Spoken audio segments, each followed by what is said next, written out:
They had a Capcom collection of arcade games. And isn't that like maybe this month, if memory serves? Yeah, that is this month, and there's Ghosts and Goblins, which will also probably get a final trailer or something. But there's been like a Daigyakuten Saibon collection leaking for a while, and then just a few days ago it got raided in Taiwan. So it's like maybe. Just a few days ago. The thing I'm excited to see is if there's any new Zelda 2, Zelda Breath of the Wild 2 The information. Adventure of Link remake. The Adventure of Link remake. That and they've been doing the rumor mill for years now that there's going to be a 3D Zelda collection. I think that was a stretch. I think as 3D Zelda collection is a collection of at least some Zelda content feels likely to be announced. 35th anniversary collection. I guess. Well, a 35th anniversary, it literally is this year. And there's no way to play Ocarina of Time, and there's no way to play Majora's Mask on this current system, and there's also those two nice Wii U HD ports that don't have any way to be played on the current system either. I guess that makes sense. Some combination of those games to be playable before this year is done. It would be cool to get to see the 3D remake of Majora's Mask in semi HD, I suppose. I guess they would have to HD it up a little bit more because it's very obviously 3DS game. I would. My dream is actually just that some sort of port of Link Between Worlds gets brought forth, because that game is currently stranded. Awesome. And that game is incredibly good. But if there were even the tiniest bit of extra content for that, I'd be all about it. Oh, I'd replay that 100% again. I did it the first time. I got really pissed off at baseball, but I did it. Oh, yes. Everybody loves the baseball. I had totally forgotten the baseball. Hit the damn bird, Link. Which pitcher killed a bird once? You have to get the heart piece from that, you have to kill the bird. I feel bad about killing the bird. I don't want to kill the bird. Too late. I mean, I'll do it, but it is one of those awful crows that steals your rupees. Still though.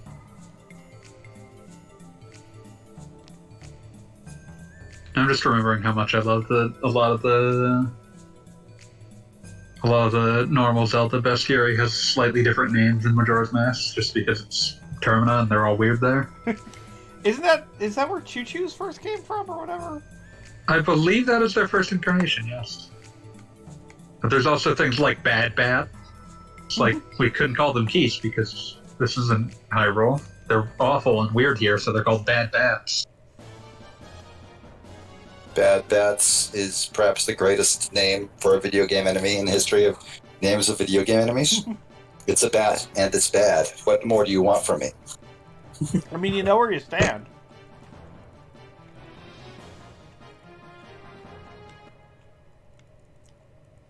Yeah, no, I think... I want to say that there's, even including the touch-based ones, there is not a single Zelda game they could announce that was a remake that I would not be happy about. Yeah.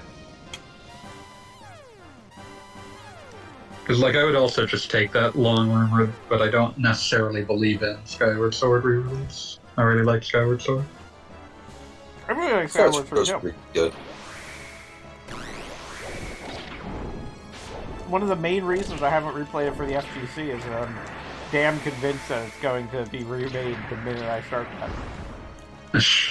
That is exactly what happened. So meanwhile, Xenogears, we're here again. Yeah, who cares? It's a fighting game. Yeah.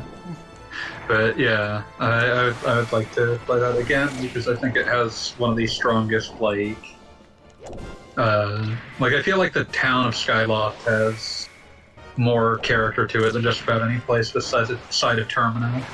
I want to say that, I mean, a lot of people rightfully get down on the motion controls, but I want to say, and this would inevitably be the basis of FGC articles, so let's say this is foreshadowing or something. One of the most amazing moments in that game where it was you could use her sword and use it anywhere, and I was like, who the hell cares? Moving on.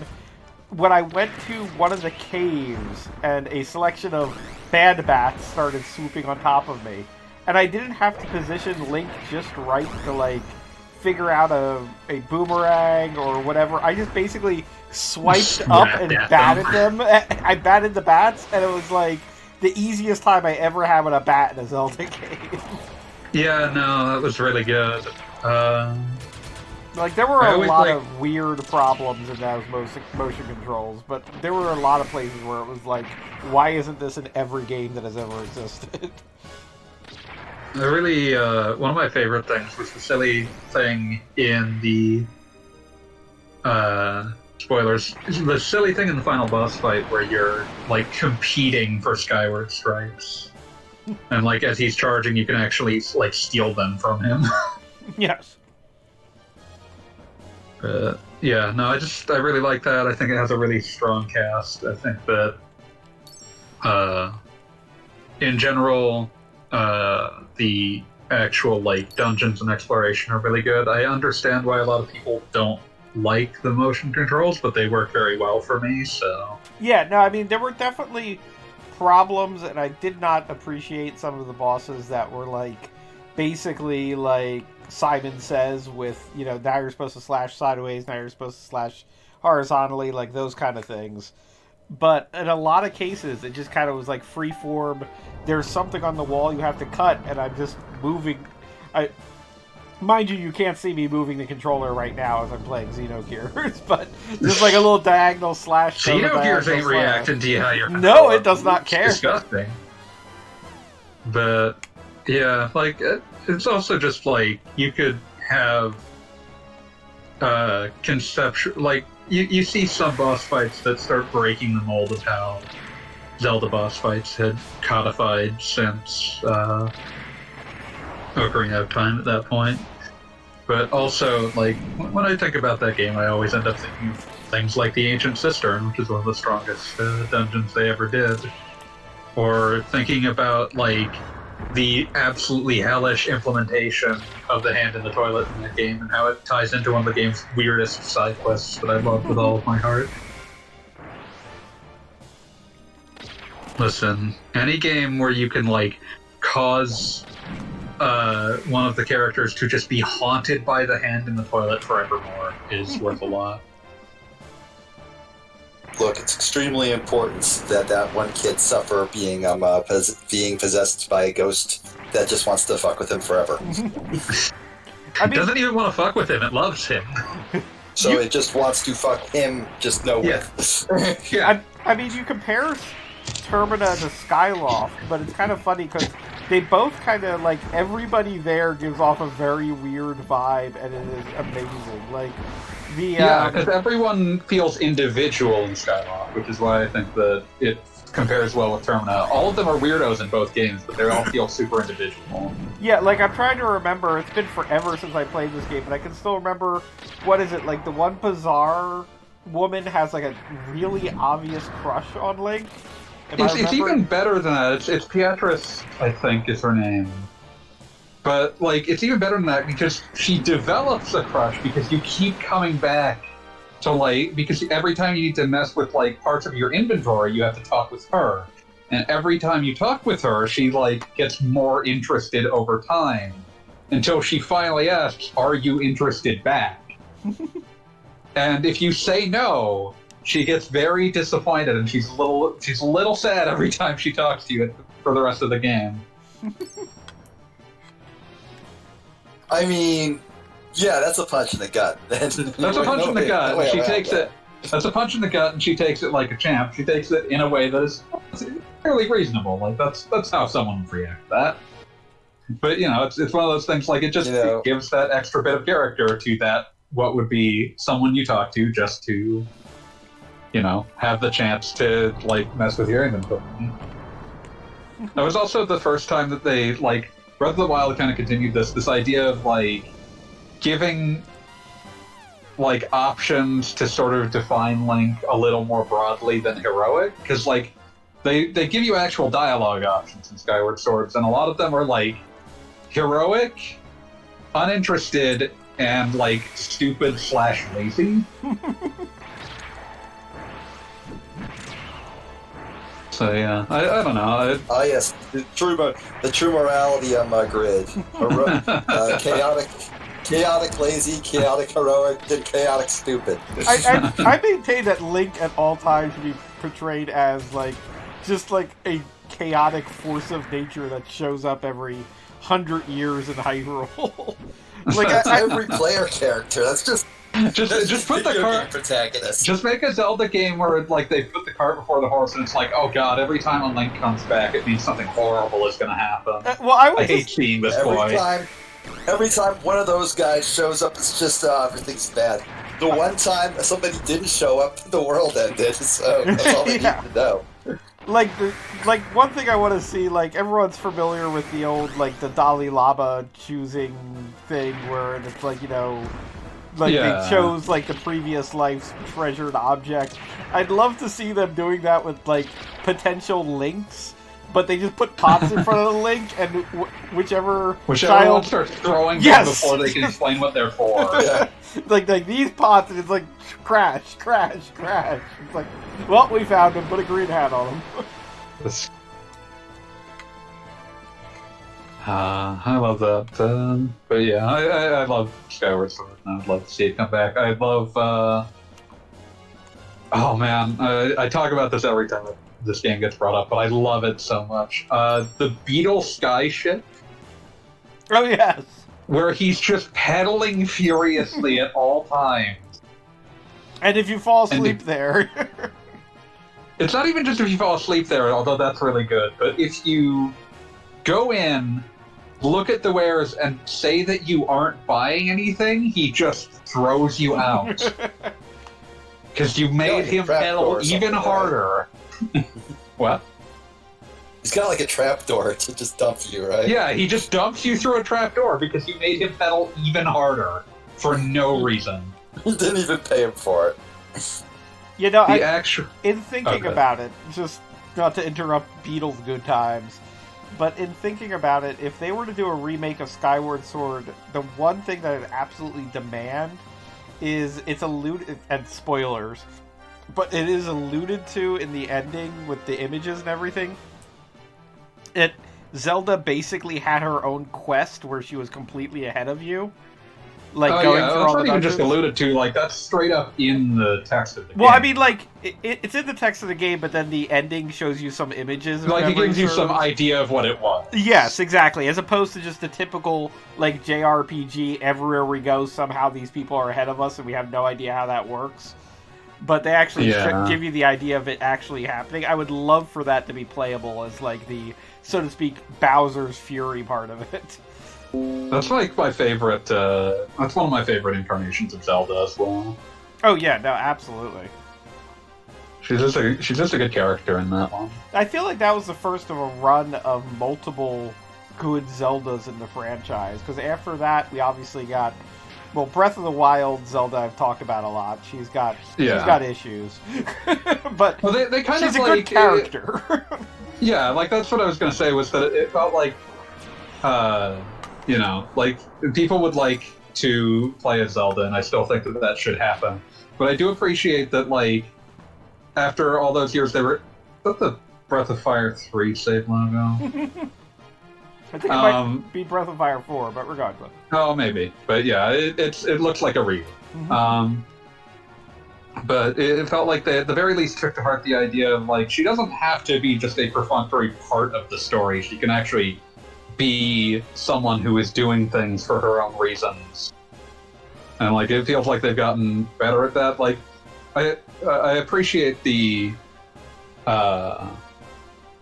one thing that I do think is interesting is that despite their wildly different receptions and approaches to the overworld, I do think that Skyward Sword and Breath of the Wild are actually very similar games.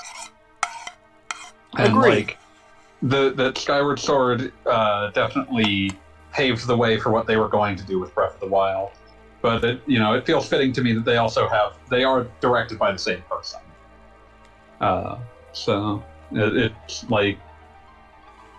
I think that it would be nice to see more people re-examine what Skyward was in the wake of what Breath of the Wild was.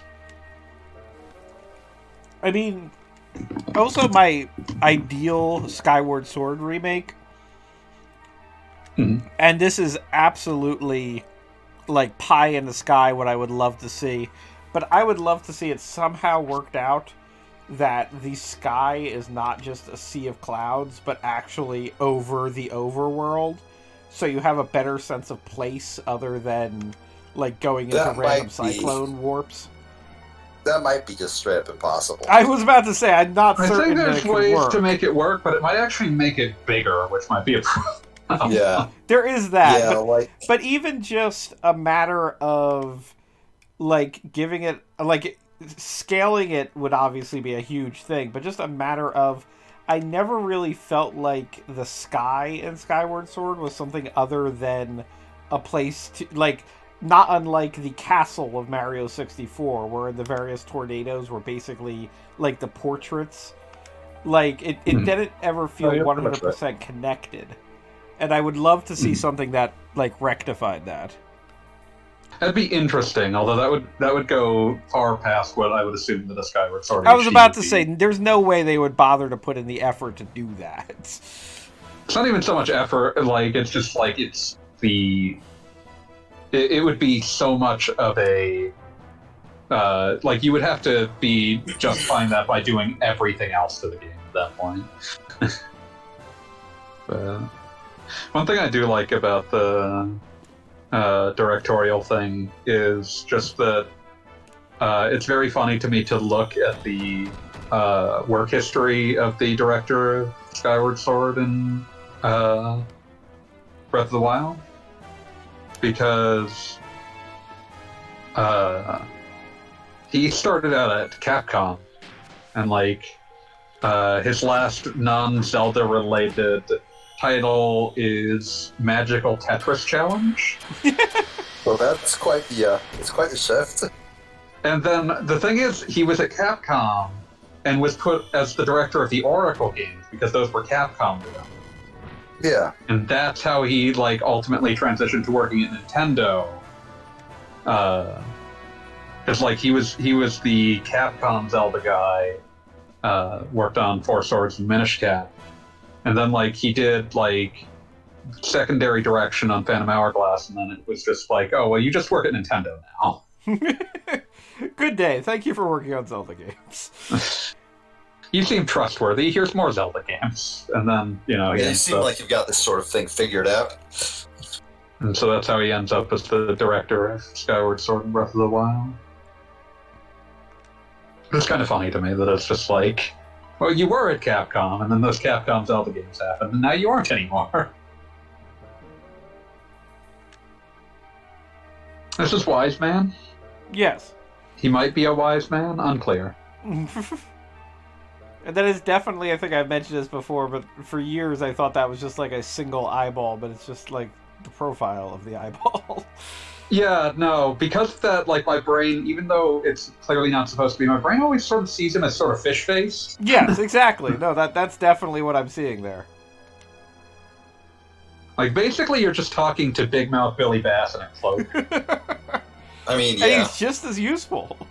exactly.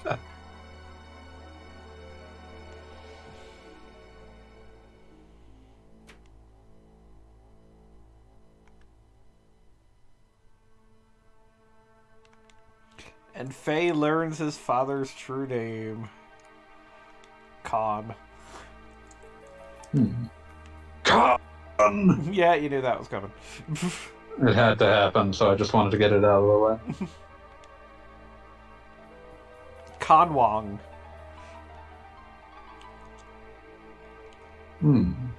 La Con.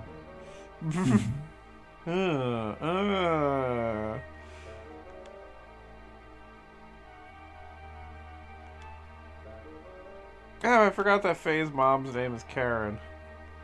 Oh, that's Forgot weird. that they named his mom. Yeah. She was a total Karen. I don't want to know what that looks like in the Zelda universe. He demanded to speak to the Gears manager. Just bought this gear last week.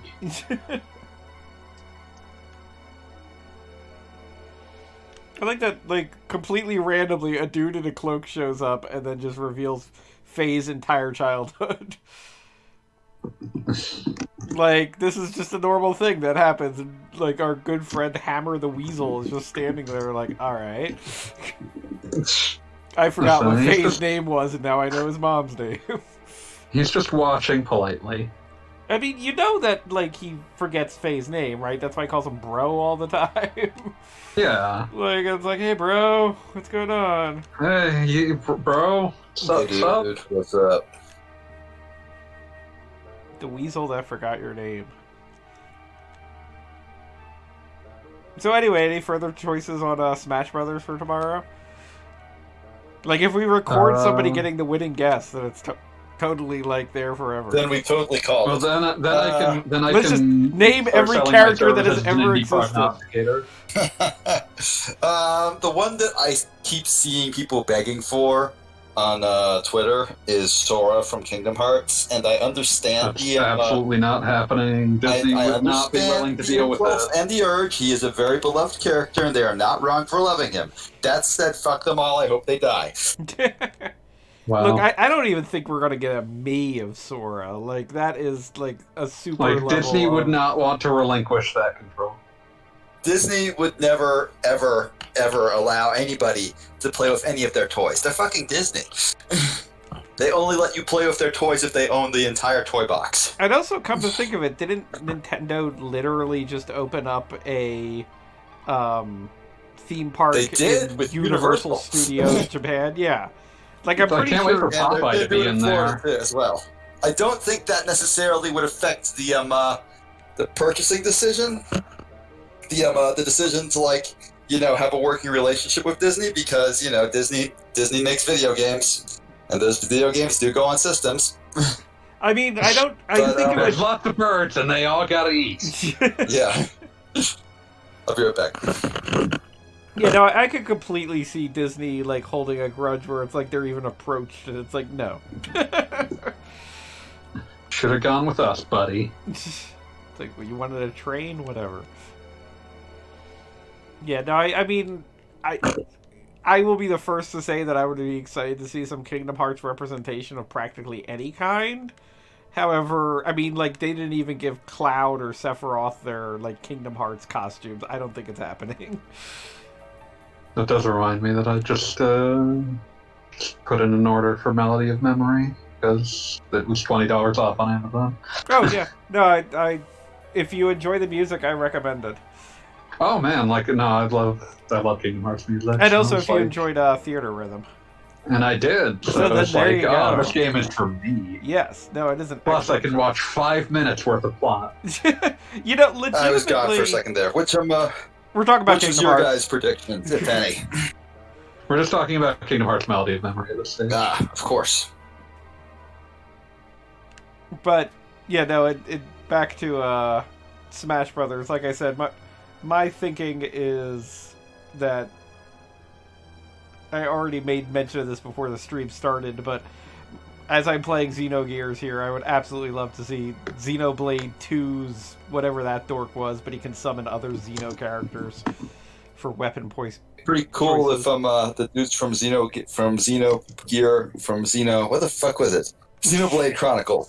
Yes, that's I it. think it'd be pretty cool if Rex and Pyro made it in. They were pretty alright. Yeah, that's what I'm referring And to. wait, If Rex snuck in there, and because Rex can, like, get Cosmos as part of, like, his DLC, if memory serves. No, she's one of the secrets, and also it's slave ownership. Yes. Yeah. Well, I just want to see him bring the rest of the Xenocast as slaves. Like, that's all I ask for. Okay. I still can't get over. I made it to like chapter 10 of 20 in that game, and it was so fucking weird how they sort of danced around the entire. It's not slavery, but it's kind of slavery aspect. It seemed like a situation where that was absolutely not their intent. They just wanted to make a cool, system, a cool partner system where you could, customize your characters and shit, and it ended up kind of acting slavery. Super fucked up.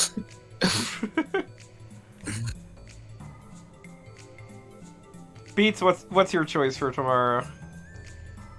I think Dante would be pretty awesome, especially if they gave him like a moveset that let him use like Cerberus and Now Beowulf to be and all clear, this, you're talking weird about weapons. Dante from Devil May Cry, and not Dante from Yes, I'm Kevin not talking Smith's about Clerks. Dante from the literary canon, the author of the Divine I Comedy. like how you brought up like completely different things, and one of them was much less highbrow. Featuring Dante from the Clerks series. He's not even supposed to be here today. Actually, that'd be a pretty good intro. Yeah, no, Dante and Bayonetta are destined to hang out together, so that would be an excellent choice. They have to fight eventually. This would be a fine neutral ground for them to fight on. Barring that, Doom Guy is of course the dream option. I mean, the real dream was Travis Touchdown, but that's been dashed. Oh, absolutely. But that dream sadly had to die. Dream. Once you become a me costume, once you become a me costume, the hope is gone. Sorry, Gino. Yeah, it would have been escapable if it weren't for the fact that he became a me costume in this game. Yeah. If you become like a me costume on the Wii U, and then this it would have been in it would be a 4. possibility. Oh, Yeah. Also, come to think of it, they just announced Crash Bandicoot 4 for the Switch. It could be Crashy. I don't know what his moveset would be. He jumps and If he they spins. could make a moveset out of freaking F-Zero, they could make a moveset out of that guy. Well, they own F-Zero. It was easier to just take liberties and say, he does this. Yeah, like F-Zero one, there's not anything you can forgive there. They just literally said, hey, it's F-Zero. We put a guy and he punches. We decide he punches. He's voiced by Vegeta and he punches. He's voiced by Vegeta. They've been using the same sound effects since the N64, and that's awesome. Oh, go. I thought they re-recorded it for a recent one. Did they re-record it? Because I thought I remember hearing that it was like everything had been recorded then, and then it's been reused. Just Gogglebot's getting rocked. Don't worry, I make a comeback. I don't believe that. I don't believe it either. Can't believe Is that Gogglebot learned how to robot parry just tank for this. treads on its feet? Because that's cool. Robot- His name is S tier.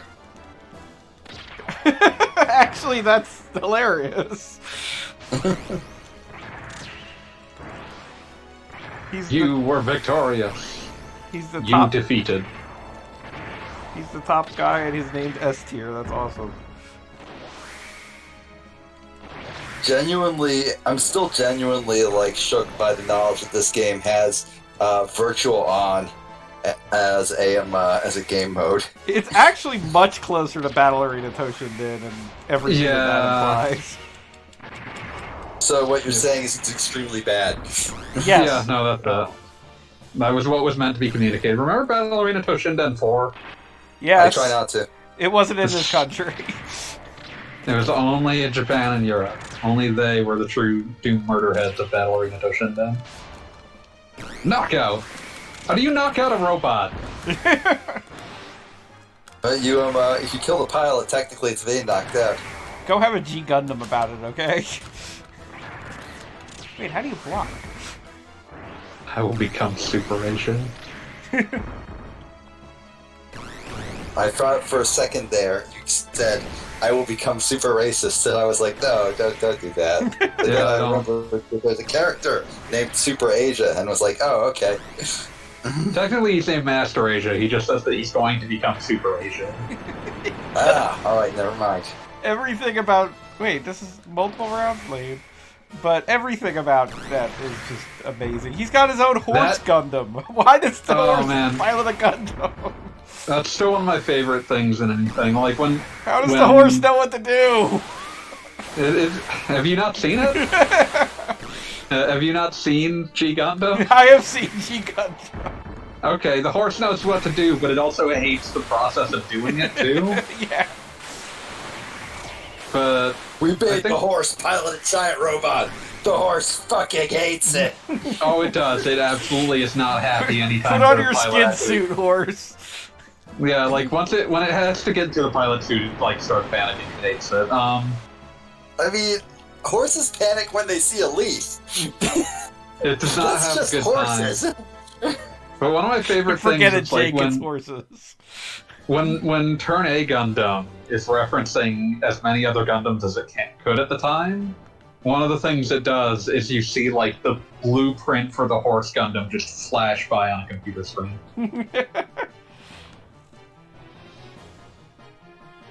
I haven't seen all of G Gundam, but I just cannot get over the very idea of shoving a horse into the robot. Like, get into the robot. Horse getting the robot. Horses are just absolutely horrible, hateful beasts. There's nothing good about horses. This is some bold statements on horses tonight. Really anti-horse rhetoric coming out of Pete. Look, man, you clean a horse stable once in your life, and you're over that shit forever.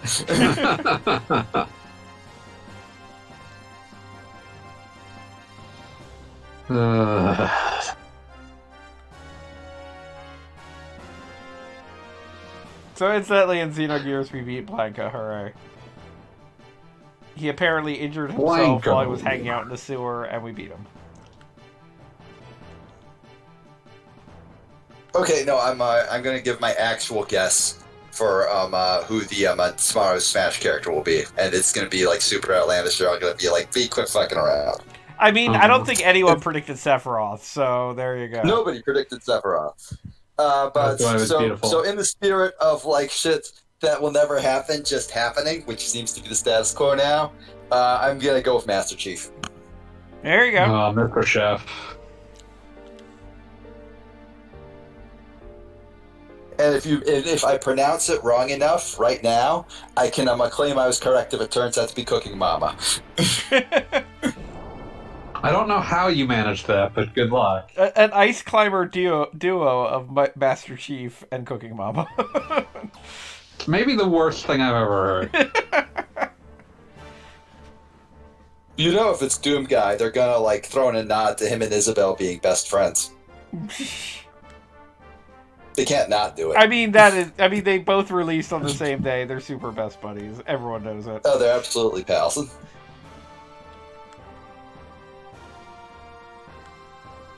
Also, I was yesterday years old when I learned that, according to John Carmack, Doom Guy has never fucked and never will because he just loves killing too much. I could see that. I mean, there's a very limited number of characters in Smash Brothers that canonically fuck. I don't want to get into the most conversation Fire this will inevitably spawn. I mean, No, now Fire I'm, like, thinking Emblem about characters. You don't have to. Fire Emblem characters, that's about it. Bowser. Yeah, well... He's got No, multiple yeah, children. Yeah, but, like, most of them are adopted. But My not at assumption least was one of that them. my assumption was always that he was in a marriage that went sideways really fast and adopted the kids because their mom was just such a mess that no, he won that custody fight. Well, I mean, he's a king. I mean, he theoretically even controls the courts. Like, Oh well, that casts a rather dark shadow on it. like I mean, like the judges are like, Kabiks or whatever.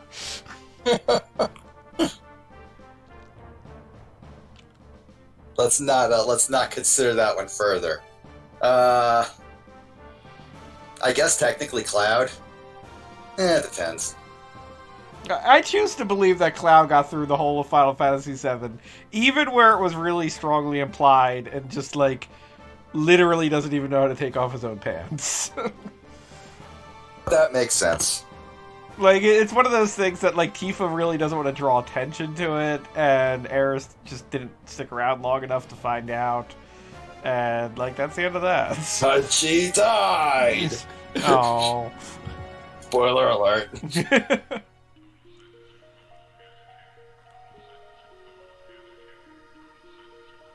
Bayonetta. Yeah, well, yeah. Bayonetta possibly fucks during matches. You're not even just noticing it. We don't even need to say anything more. It's like, Bayonetta, oh yeah, obviously, moving on.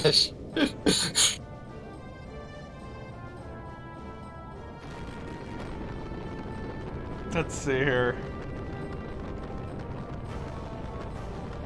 I mean, like, I'm trying to think of some characters that just aren't, like, absolutely virginal. Like, none of the Dragon Quest heroes have ever gotten anywhere, even the ones that have been married. Like, you can't tell me that isn't true. Dragon Quest V hero literally has children. It's a Bowser situation, and you know it. No. I don't care which one of the wives he married. Your only reasonable option at that stage is that, like the it's supposed to be through the bride's bloodline, I believe, but like the only reasonable option you have at that stage is she had sex with someone else. Which is a reasonable explanation. That really kind of makes that game feel a lot more hollow. I don't like this. Like those children you have to watch while you're rock? Yeah, they're not even yours. I don't like that. I don't think I subscribe to this. Is that one of the heroes that's actually in Smash Brothers, or is this track? I can't remember if the 5 heroes in there. Yeah, The 8 heroes in there, the 4 heroes in there, the 11 heroes in there. I always remember 8. I feel it's the 3 hero being in there. Yeah, it is the 3. There's not the 5 here, which is weird because 5 is the one like people know about. 3 and 5 are some of the big ones in Japan, so I'm not surprised 3 is in there. I am surprised that 5 isn't. 4 is probably the one I would have expected to be replaced by 5. I mean, 4 is a big one too, isn't it? I mean, it's a Dragon Quest game, so it's big, but Fair like enough. in Japan, it's not as big as 3 or 5.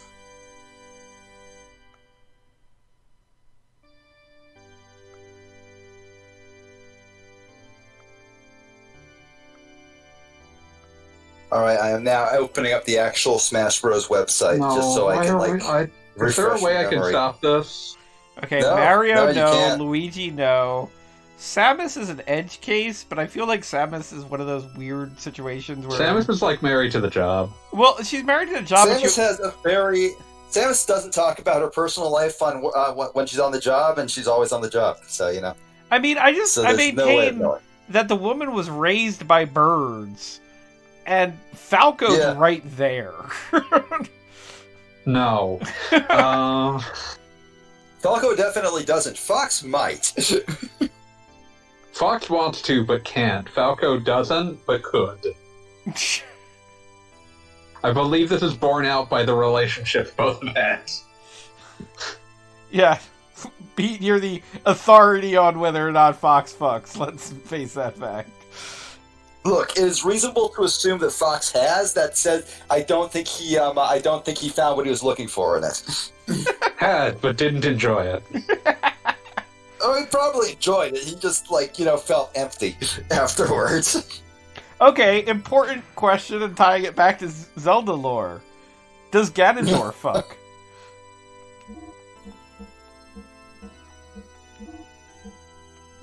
Huh.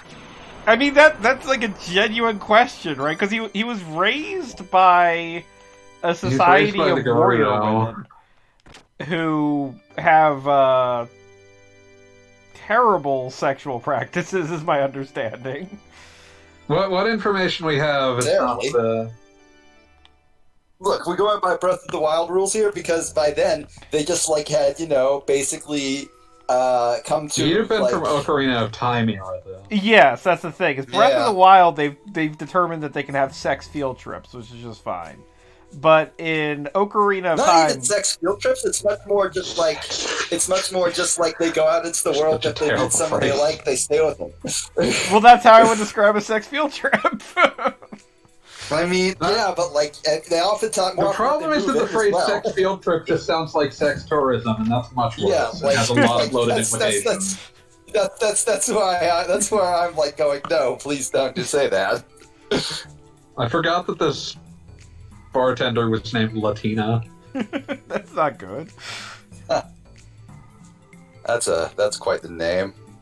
But yes, back to Ganondorf and his sexual history. No. I mean, like, on one hand, like, he was the sole male king of a society of nothing but women. It's not clear how old Ganon is in. He looks like he's Time. at least like 35, I'd say. No, Karina. Yeah. Yeah, no, he's definitely, I With would that say... Widow Peak going on, like... And he's old enough to be having envoys with the king. Like, he's kind of a recognized diplomat from his society. Tell me if I'm wrong. No, that's reasonable. Like, he's definitely Yeah, Ganondorf's considered... probably fucked at least once. He probably had, yeah. Like, you know, he had his 20s. I'm sure he did stuff. He did stuff. So. Yeah. You gotta stay warm in the desert. Opportunities would have presented themselves, is what I'm saying. Yes, I would put it that way.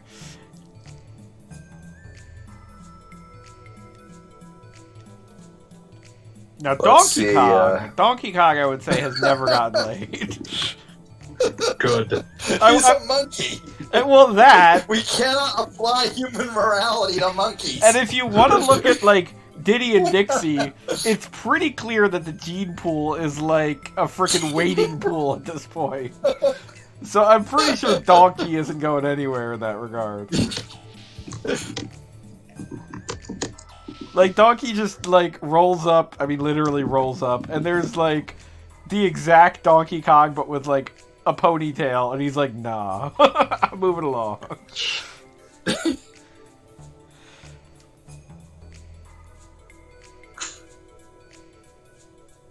Great scan. I'm just still looking at this character list. No. We should stop torturing Fanboy. We will discontinue this conversation. I'm just going to detonate this out of love and conversation. respect for our friend Fanboy. I'm choosing to detonate this conversation by ending it with the ice climbers fuck, but not each other. I mean, I can see them as swingers.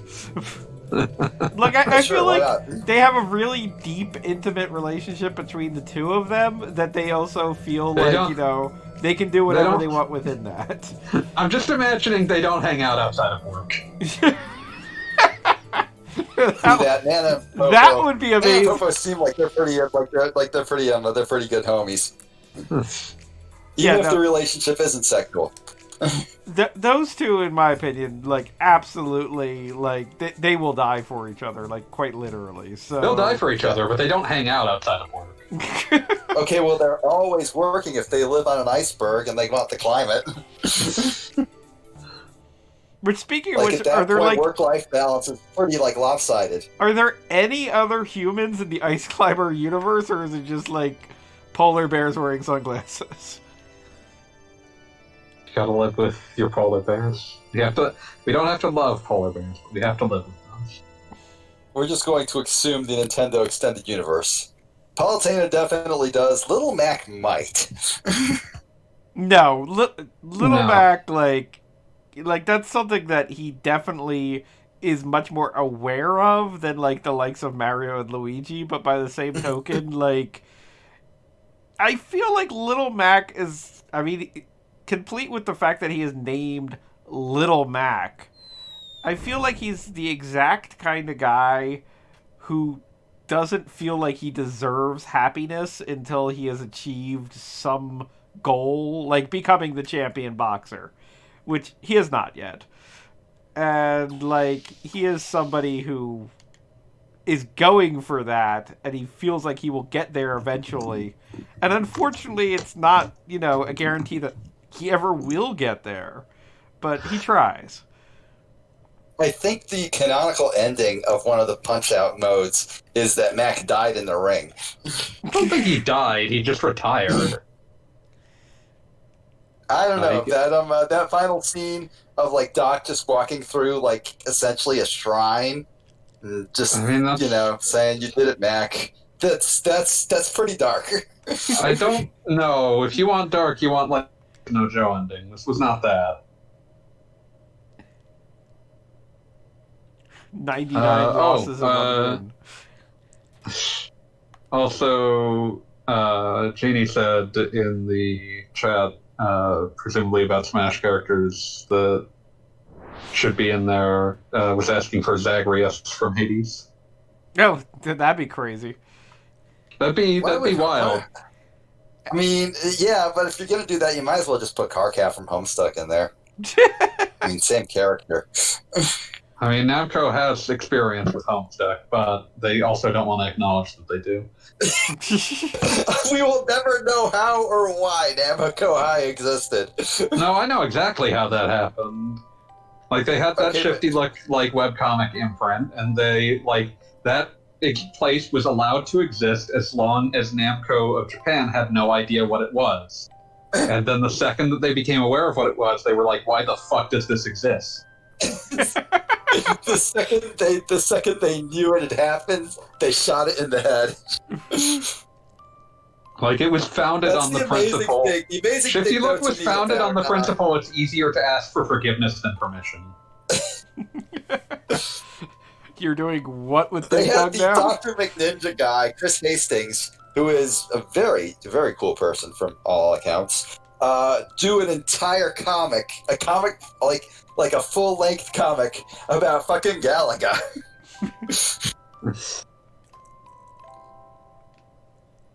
I just remember, like, that entire Shifty Look initiative was truly bizarre. Shifty Look is like one of those, like, once-in-a-lifetime things where, like, you just can't believe they got away with it, and it's very obvious that they knew that they were getting away with it, and they knew they were never going to get away with it again, so they just had to fucking go for it. Sometimes you see a piece of art that just like is so completely and totally obvious. The guy just going, "Holy shit, they haven't stopped me yet," and just them like basically tearing ass as far as they can down whatever twisted corridor they are in before it all comes crumbling down. They're just trying to outrun the explosion. Because they know there's no coming back for it. They're never going to work in the industry again after that.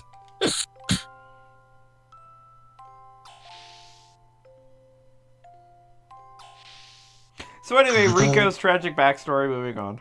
There's a very nice music box theme around here, I think. I didn't read any of it. Yes, it's playing right now. He's Blanka, right? Is his tragic backstory, but he's Blanka? Yeah, Blanka in this universe, his mom died. Well, that sucks. And I'm Blanka sorry does for love him. his mom, so... No, I feel bad for the guy, you know? It's really rough losing your parents. I used to fall asleep to this music box theme, it's very soothing. Aww.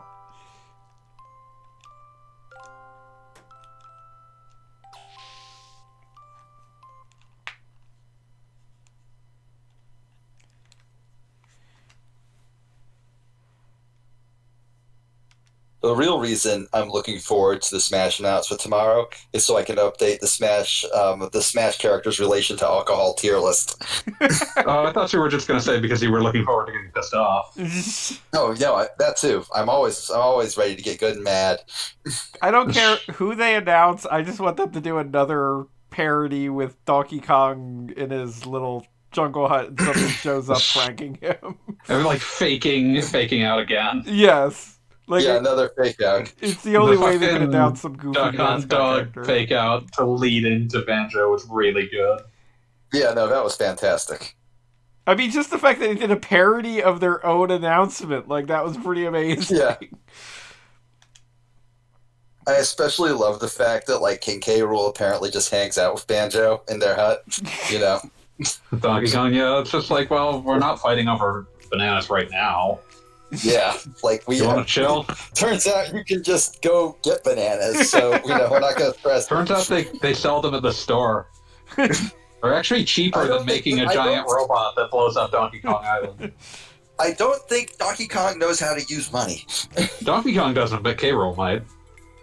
K. Rool definitely does. Dude built a giant fighting I was robot. about to say, he's got Donkey technology Kong, out the wazoo. Yeah, Donkey Kong doesn't strike me as somebody who doesn't strike me as Donkey Kong, not unlike Sonic the Hedgehog, lives a lifestyle incompatible with society. Like Donkey Kong, to be fair, he has to spend money to get moves in Donkey Kong 64, but I'm not convinced he understands what the purpose of the coins is or why they're necessary. Yeah, no, he just I'm not sure adds them. Rare He understands either. Oh, Rare Yeah, doesn't. That game. That game is a Switch hitting simulator. I'm so fucking angry at it, even all these years later. Never forgive, never forget. It's so boring. It's such a boring game. Switch hitting simulator. Like that's all you do. You hit You hit buttons that have your face on them. That's the entire game. Sometimes they have your fruit. The what? The speedrun for Donkey Kong 64, where you basically. Oh, the speedrun's great. Yeah, but like actually rules. Playing it as developer intended. Oh yeah, actually playing it as intended is miserable, but like like there's it's nothing. the Sonic 06 conundrum. I feel like I'm gonna ramble about this for a minute. Oh, feel free. I feel like the Saves thing us that's from Donkey truly Kong sex again. I feel like the hellish thing about DK64 is that like it feels like the developers lost the idea that platforming could be fun for its own sake. So like every time you get to a banana, like there is a 70% chance that you're going to have a mini game barrel that you have to do first, and like that mini game barrel will always be like the most boring thing you can be playing. It's like, let's play Beaver Bother. Banjo-Tooie had a bit of that problem as well.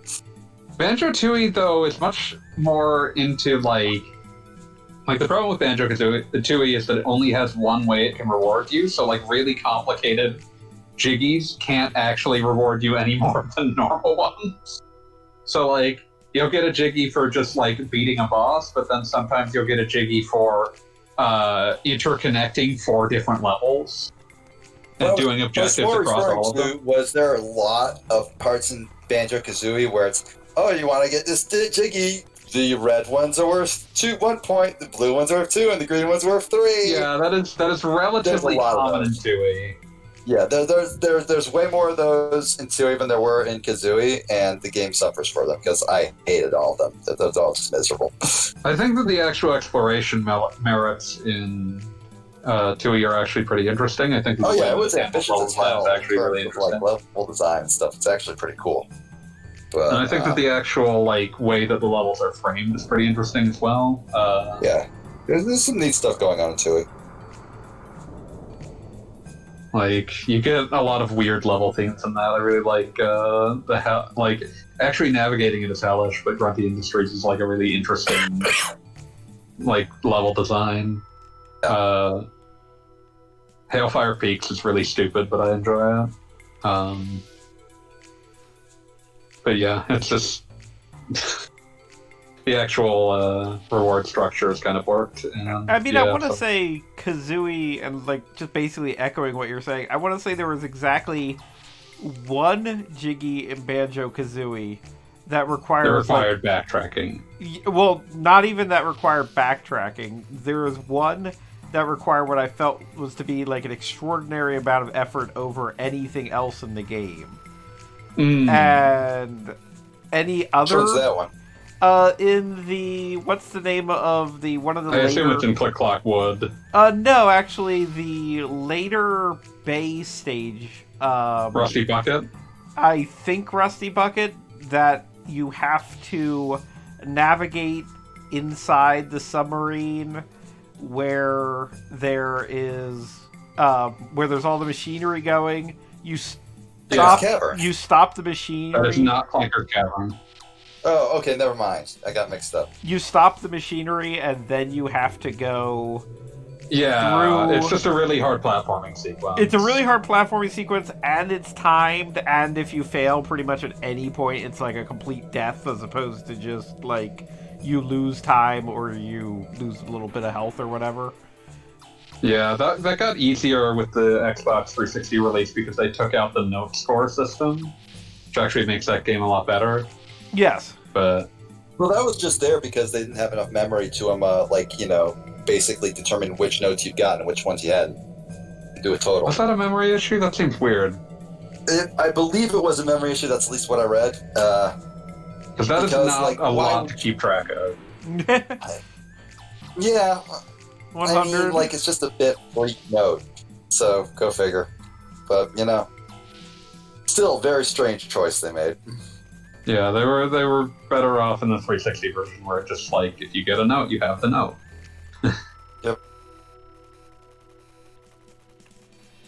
I guess that memory is kind of at a premium on the N64. I would have to actually look into that, because that doesn't seem like a lot to keep track of, but who knows. I mean, it does have to keep... Banjo-Kazooie was before the expansion came out, right? Correct. Yeah, Tui, I believe, requires it, but Kazooie is before the memory expansion existed. The first game that required it was DK64. Quote-unquote required. We won't go into that technical issue. No, required. Required is the correct word to use, because it needed the... It wouldn't boot without it, but it wasn't designed to need it.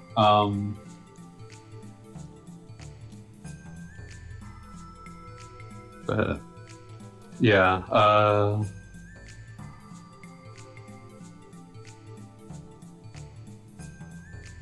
but yeah, like I think that the 360 version of Banjo-Kazooie 1 is absolutely is still an excellent game to play. Yes. Yeah, no, I was downright impressed by it when I replayed it recently. A pretty good game, turns out. And Tui is still worth playing, although I would not recommend attempting to 100% that video game.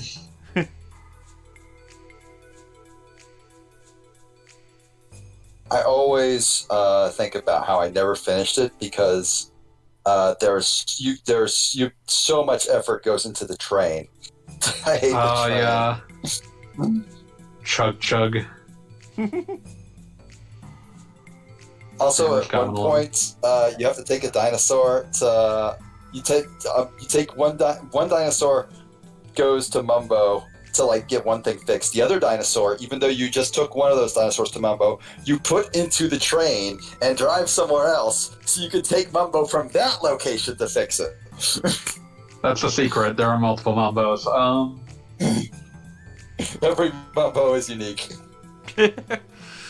But yeah, that's silly, but it's one of those things. They were really interested in like inter-level connectivity, and I think that they just couldn't quite make it work in a way that really makes sense. But I do like appreciate what they're going for, and I think that it works at least enough that it's interesting to see at least once. And hey, I like remember levels like Witchy World very well, so I mean, that counts for something.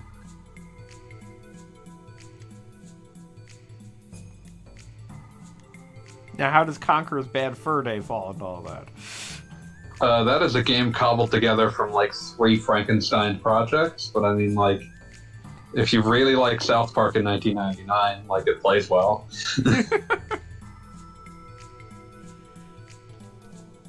God, that really does... There was that whole little wave in that period where it was kind of like, cartoons are grown up now, video games are grown up now. Cartoons are grown up now, and they say fuck. The idea that, like, cartoons are grown up, and they proved that by being as immature as fucking possible, is just mind-blowing. It's not surprising if you remember being 13 at least once, but yeah. Oh no, I remember, and I won't lie, I love saying the F word, but like, I don't feel like that makes me a grown person who is adult. It's your mortgage that makes you a grown person. I will never forget. I suppose so. I will never forget. Speaking of being a grown person, reading in TV Guide when South Park was first coming out, and they were they were talking about like what are the new shows of the season, and I should really find that issue sometime, because it's basically like, oh, these funny children are basically playing out the X-Files, and it's like, they I had guess no that's one idea way to what they look were at describing. I had no idea what they were talking about.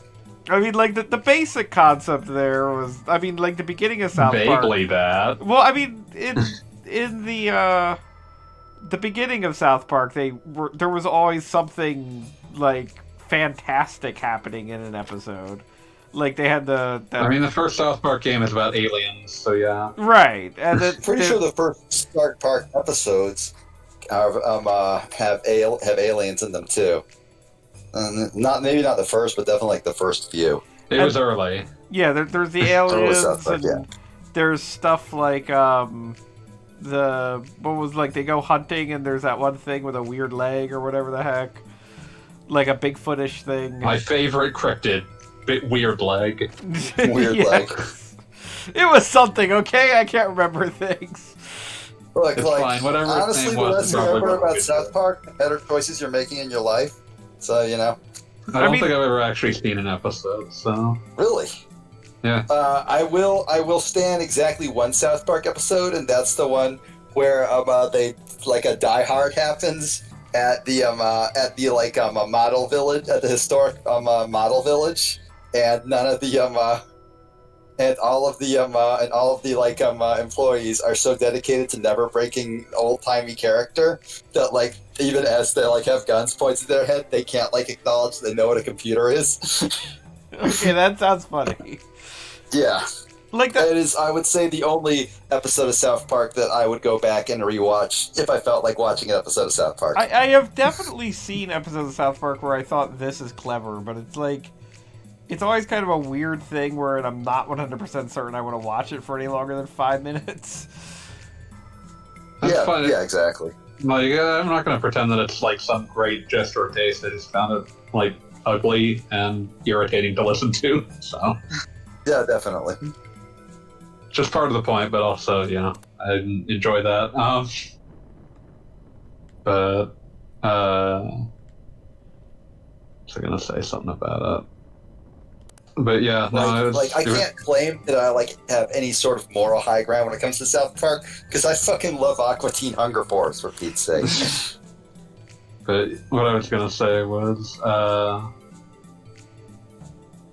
but yeah, I mean, like Bad Fur Day is a weird game, and one of the things that I felt was perfectly self-aware about by the developers was when Rare Replay came out and they did all those interviews with all those people involved with these old Rare games. They brought up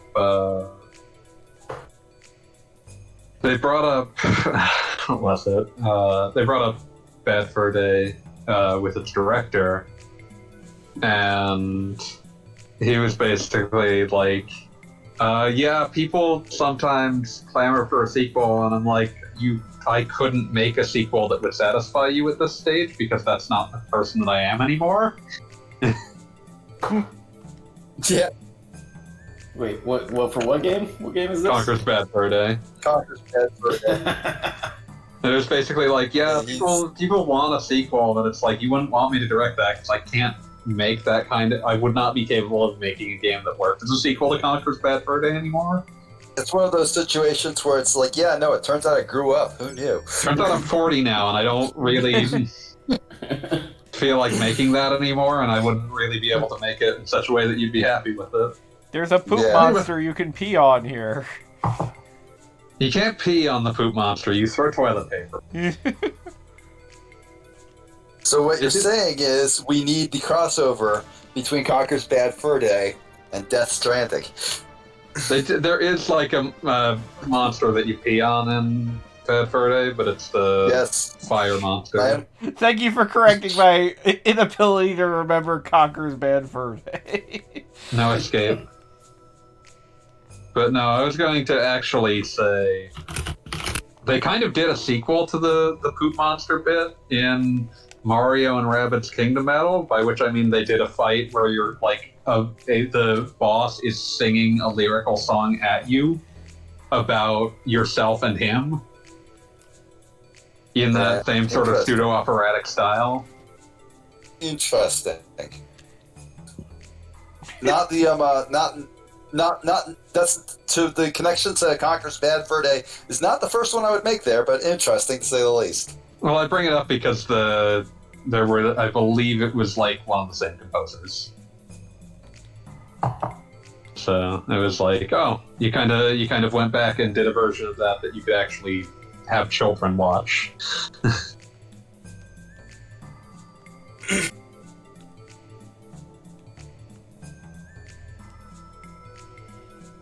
version you could have children watch.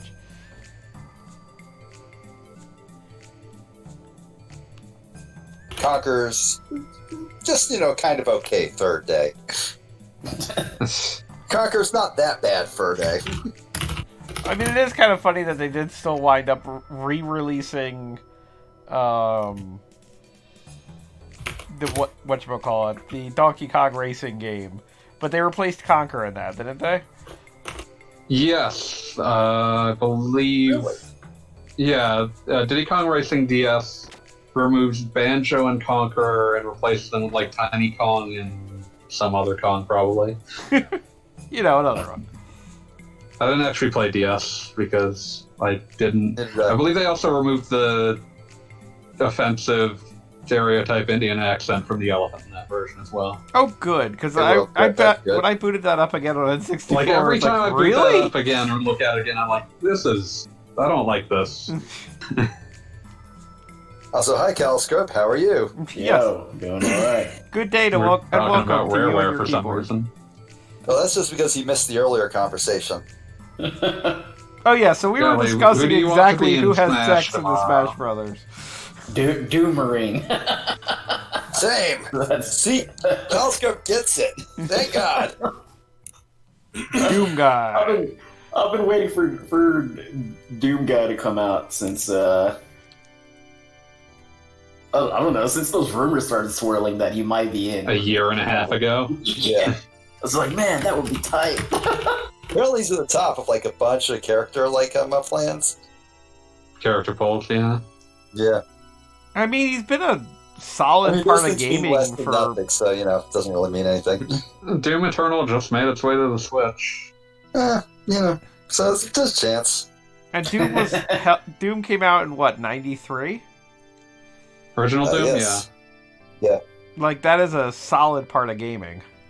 yeah. Everyone go look at that, like, weird video about putting Doom on Windows 95 that has Bill Gates just walking through a Doom level. Well, that's how you know they're doing it right. Also, it would be an excuse to have E1N1 as a Smash song, so...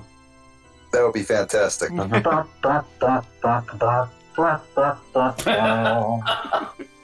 was pretty amazing.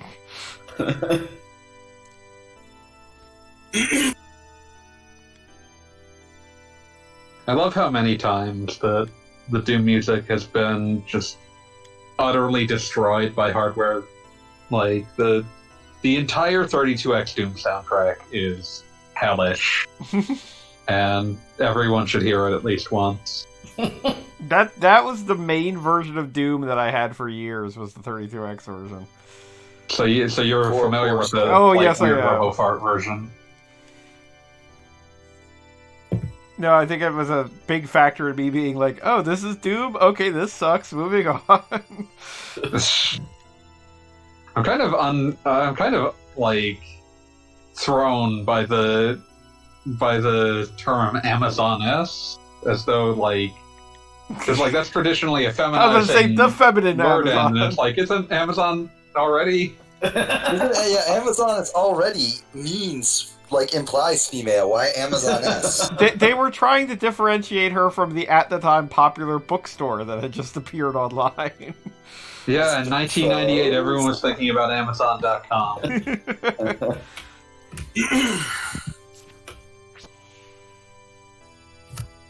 Has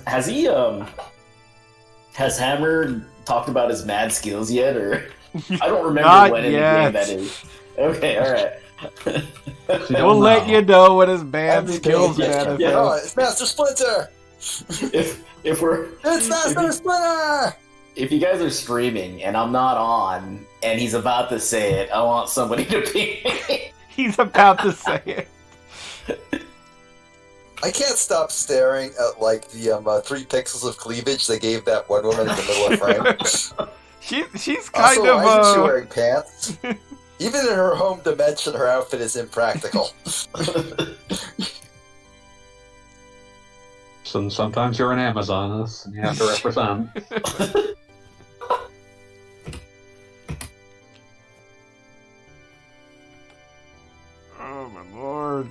guys. We haven't done anything in this game other than talk in ages.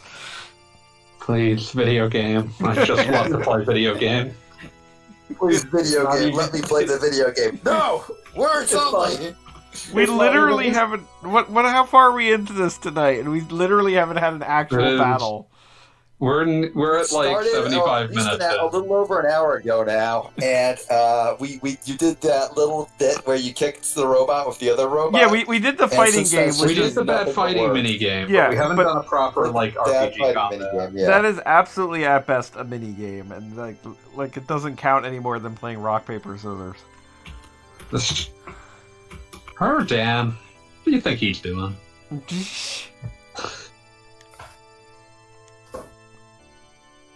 Just shining his forehead on others. Man. Wait, Dan I'm actually shines really his looking- forehead? That's a strange concept. I wasn't prepared for that knowledge today. Man, I'm really getting kind of pumped for Street Fighter V Season 5. No, Yeah, you know, I'm gonna try it out. Nice. Street Fighter V got really good at some point, didn't it? It Like, became... when it launched, I mean, it was my- kind of a joke. my problem with Street Fighter It's V is changed. that it really can't stop reminding me of the bad old days of it, because like I played it just recently, technically for part of an article, like just to play for like a random arcade mode, so to speak. And like still, like I boot it up and I play it, and like it takes forever to load a match, and it says that it's sponsored by Season 5 Between, and it's like, guys, You can turn you off just the chill? sponsorship. I would recommend doing that. Oh, where could you turn that off? Because that's It's buried in the options menu. Of course it is.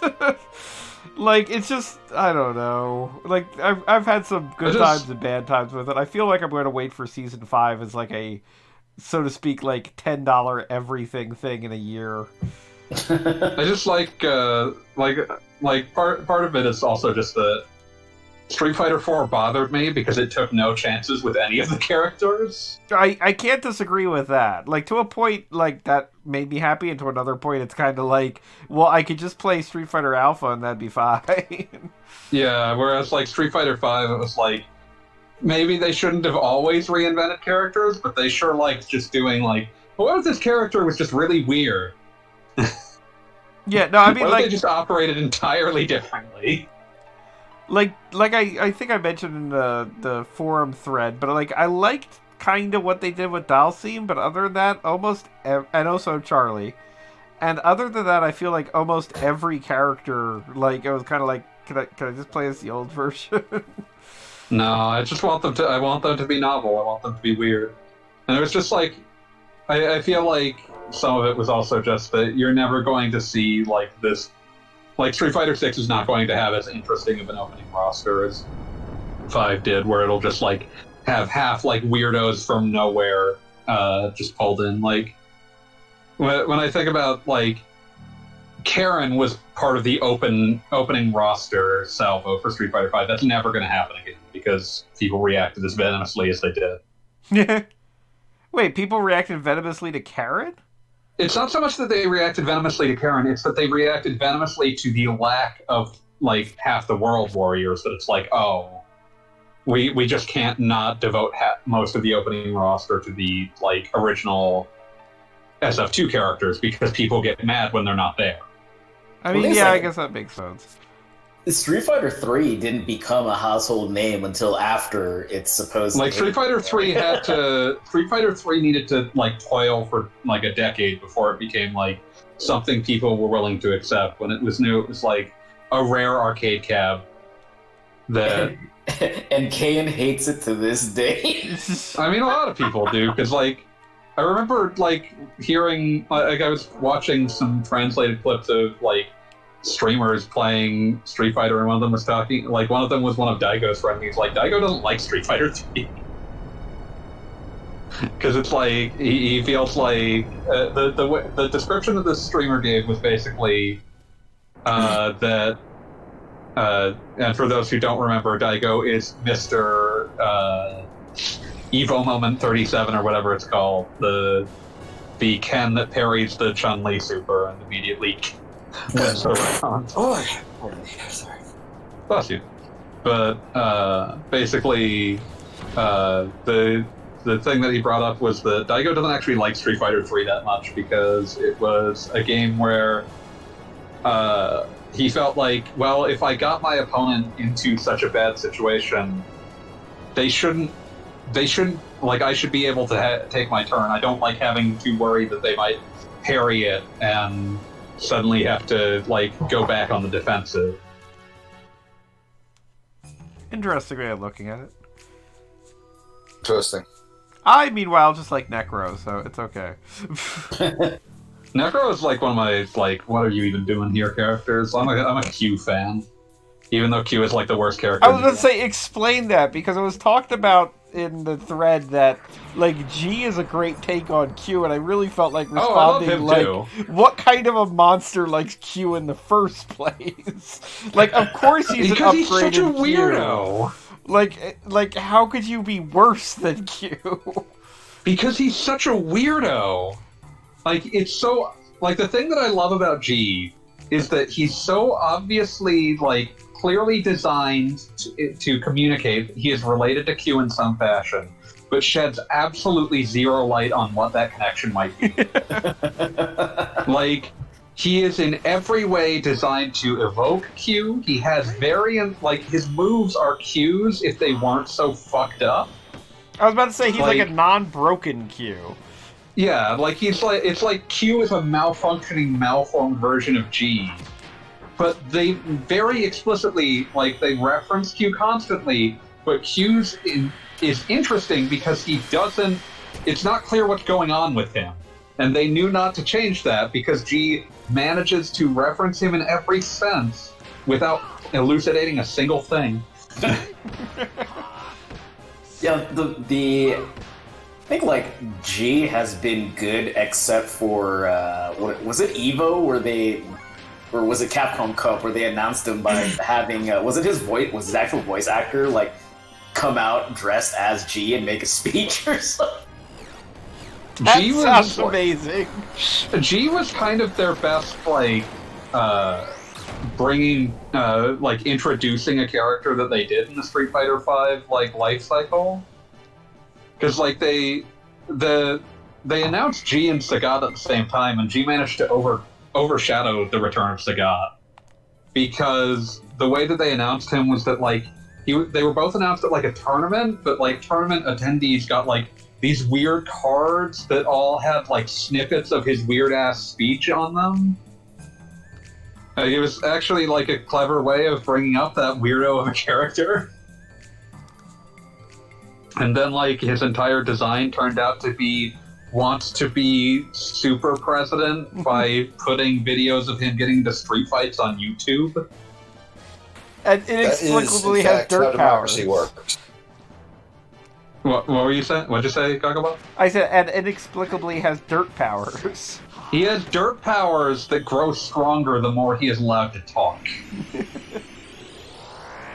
And also, there was that brief moment in the Street Fighter fandom where they had said that they were announcing a character called G, and there were a lot of people that assumed automatically, apropos of practically nothing, that it was a Bloody Roar character that they were bringing in. I have no idea. Does anybody remember amazing. that happening? I remember vaguely what you're referring to. I have no idea why people would have thought that. Like, I think there was, like, some comment that, like, Capcom had recently purchased something, and, like, so they could clearly get Bloody Roar, and I was like, what?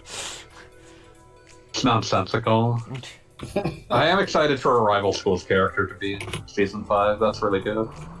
Yeah, it's nice that somebody remembers that happened. Also, the key art they have of Oro thus far, that's just him, like, standing there holding forth a turtle. Like, that was a good choice. I don't know. I guess a lot of my fondness for 5 comes down to it doesn't feel like anything is in there because they were required to put it there. Yeah, no, I can't completely disagree with that. I mean, the fact that they went with, like, you know, a C tier Final Fight 3 character is just like, okay. Lucia's here, baby. Yeah, But, like, okay. Somebody like, all played the- Final Fight 3. and like whenever they brought someone back, there was always something new they did with them. Like I really appreciate the ridiculousness of Mayor Cody. His story outfit where he's like walking around in bad Mike Hager cosplay that doesn't fit at all is incredible.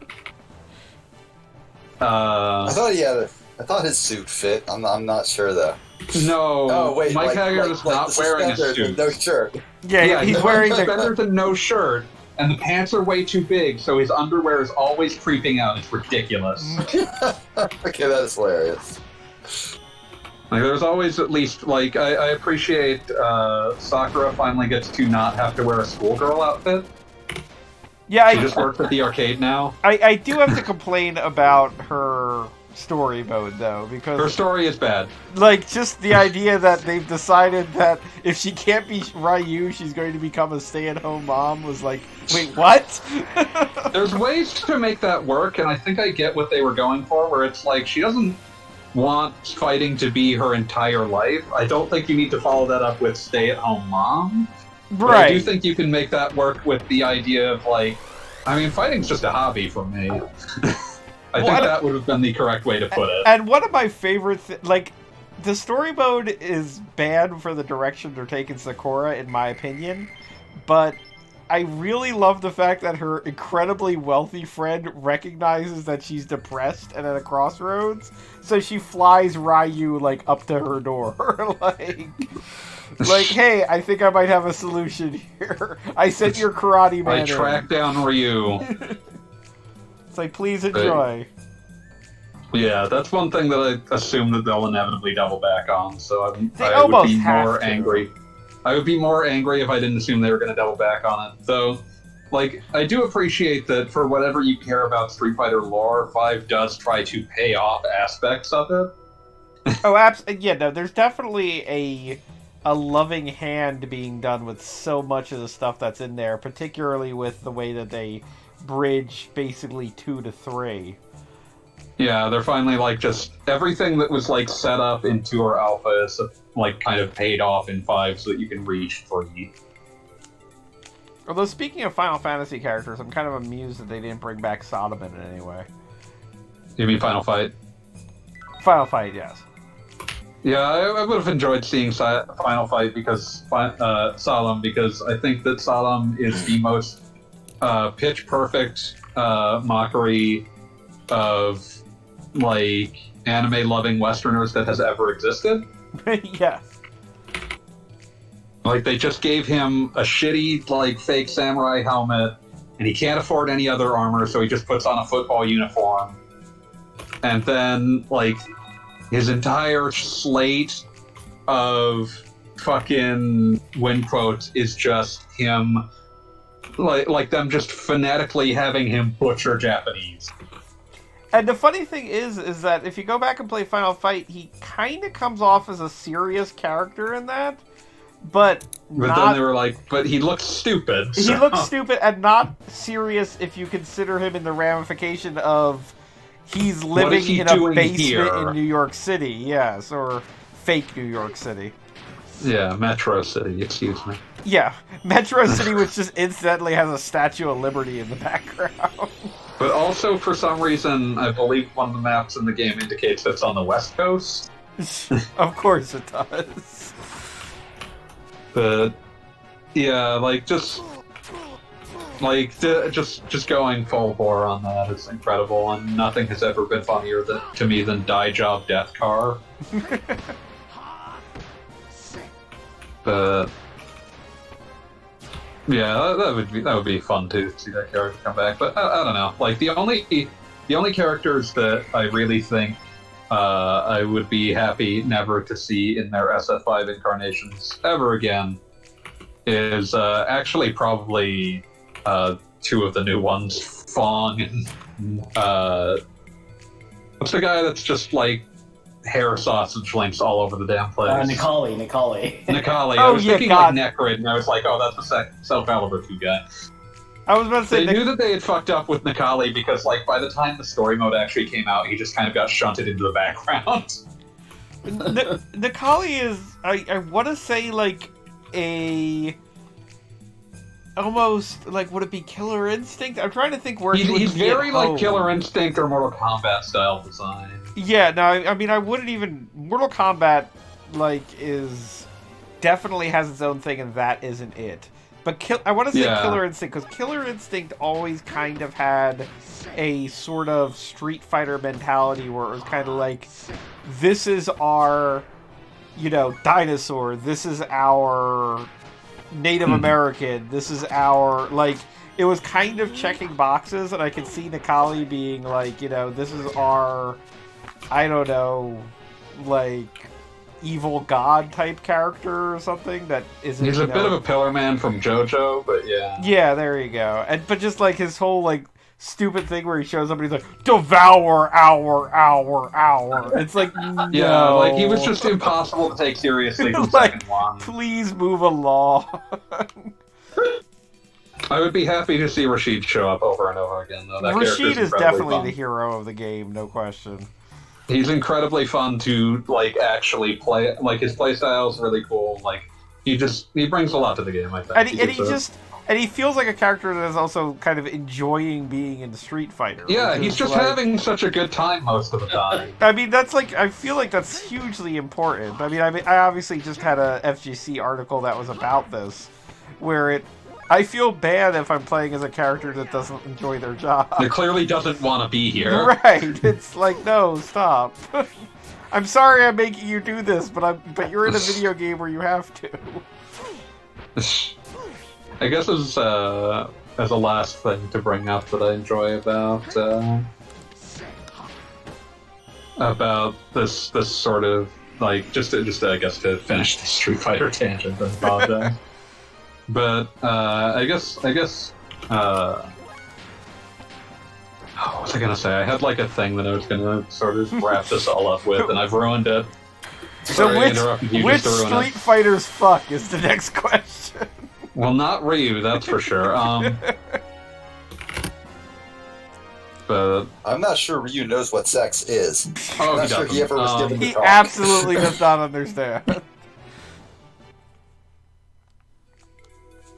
But yeah, I also, I guess I appreciate it, in like reference to the idea of like Street Fighter V kind of tying things up for older plot hooks that, like, you end up with like those whatever silly scenes you get in the story of like, hey, remember when we pretended Charlie might not be dead? Well, he's back, and you kind of shouldn't have wanted him back. But yeah. he has to acknowledge that, like his time is numbered, and he has to acknowledge he's kind of done. And like that happens a lot in that kind of in that plot.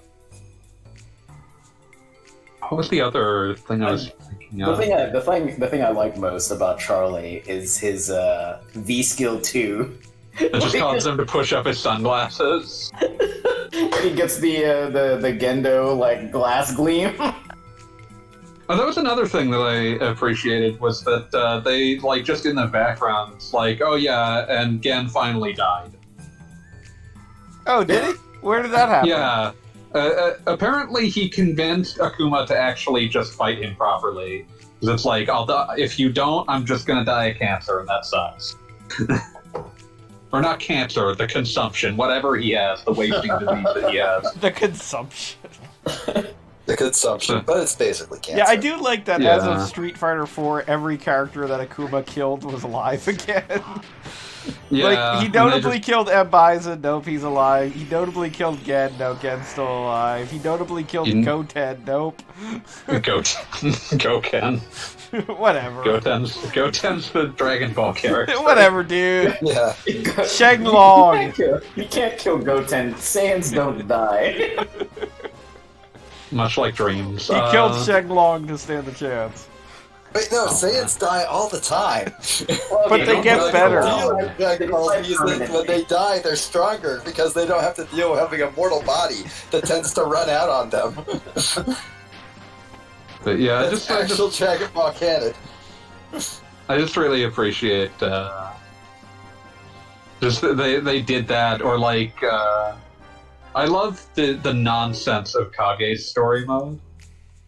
It's just like Ryu meditating, and then like Kage comes out. And it's like, no, I'm angry, Ryu. I exist, and then like him going on to fight Akuma, who's like, man, you're garbage, and Sagat, who's like, why am I fighting you when I could be fighting actual Ryu? Get out of here. And like he's so unacknowledged, he ceases to exist. You're garbage. The most powerful bit of Akuma extended lore is the SVC Chaos win quote that he gets. I assume everyone here is familiar with this, but I think it's incredibly funny, so I'll quote it. He has a win quote in SVC Chaos where he says, defeating you was easier than punching a baby. Not that I'd ever do that. I'm glad that he good thing to clarify. Not that I'd ever do that. I punched a baby once in anger. In my defense, that baby was being kind of a dick. Yeah, I don't know what that baby's problem was. God, is that a Penny Arcade quote? That was the Penny Arcade reference from like It is. 15 fucking years ago. But yeah. Only thing I remember from Penny Arcade, that and claw shrimp. Yeah, Claude. I'm gonna stab you down. Yeah, that's fair. But yeah, I just... oh, that reminds me. There was one thing that was great about the handling of that game was Capcom, like, their promotional site had all sorts of, like, just weird details about, like, design process and, like, characters that they had, like, sketched out a design for that hadn't made the cut and shit. Eventually they did one for some of the characters that did make it in, but who had, like, different... They showed, like, again, for Akuma, they showed some of his early designs. One of his early designs was supposed to be that he was carrying a baby around. Now that would have been interesting. On hand. And his V trigger would be that the baby had gone to sleep so that he could... it was like... So that he could, like, actually fight properly.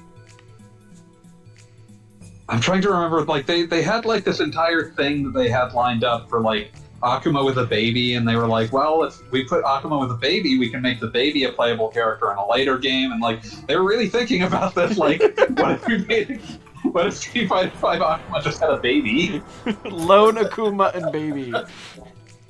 I mean, they basically did that with whatever became, Balrog's kid, where it's like... Oh, Ed. Yes. It's like, we have introduced the fact that he adopted a kid, and let's make him a character. I love Ed's existence. Like, Ed is someone that makes Balrog a better character just by existing, because it's like, oh, Balrog is a dick, but there are people he cares about. Like, he cares about Ed, but that also means that as a father, Balrog's a dick, and as a son, Ed is also absolutely a dick. Yes. But also, like, Ed is another one of those things where they, like, did something kind of daring with a character's design, because they just took a character and made them have no motion inputs whatsoever. And, like, that was, not something you saw in any prior Street Fighter, and I think that's cool. And then they introduced Ed's friend, who has a staff. I think it's his sister or something? Is that what it is? Falk. Yeah, I believe Falk, like, they came from the same, like, Shadaloo project. I don't know if Balrog raised them both, but Falk is, like, related to Ed in some fashion.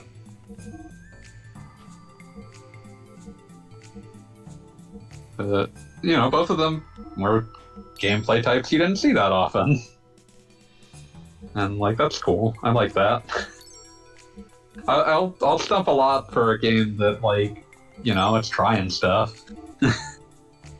It definitely is. I mean, that is the one thing you can say for Street Fighter V.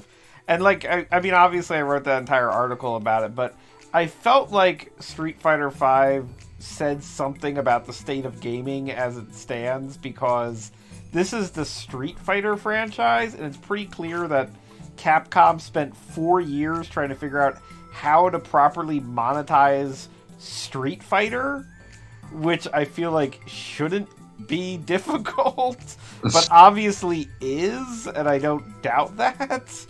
And it's kind of like, well, what hope does like whatever random game that comes out have in that kind of situation?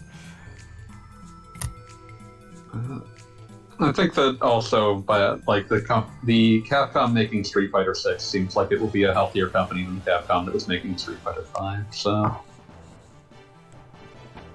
we'll see. I mean, are we ever going to see Street Fighter 6? It's like, I mean, I was surprised by the most recent season of Street Fighter 5 because I really thought they were done. Well, Season 5 wasn't originally going to happen. They, Champion Edition sold so well and was responded to well enough that they were like, we can do another season for this. And the reason I responded well to Champion Edition was because I thought it was the end. I was just going to be like, here's $20. Thank you for your service. Moving on. I don't know. I think that they're still doing interesting things. I do think that they scratched together a team to do Season 5 that I think is inevitably going to be at least some of the Street Fighter 6 team. Makes sense.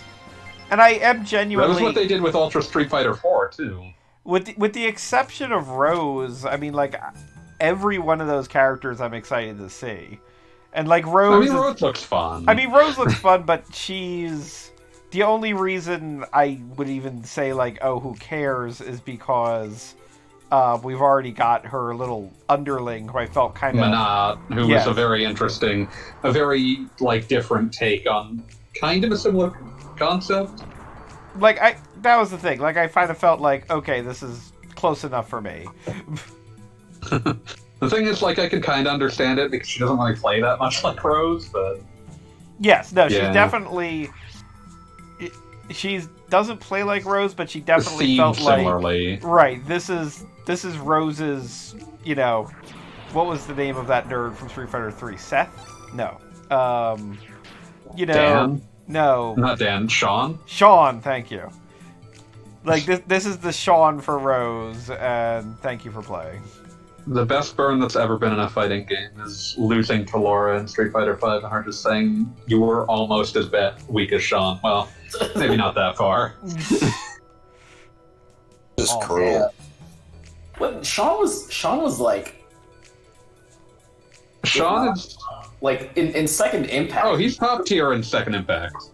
He was, like, just below, like, Akuma and Ibuki, right? And then in Third Strike, they just...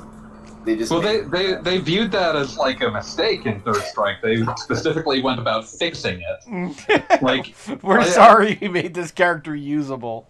There was a YouTube video I watched that was just, like, 20 minutes of going down, like, every way that Sean is designed specifically to be defective in Third Strike, and it's just every way that they could, they found, like, in any way that they could make his moves useless, they went to the trouble of making them useless.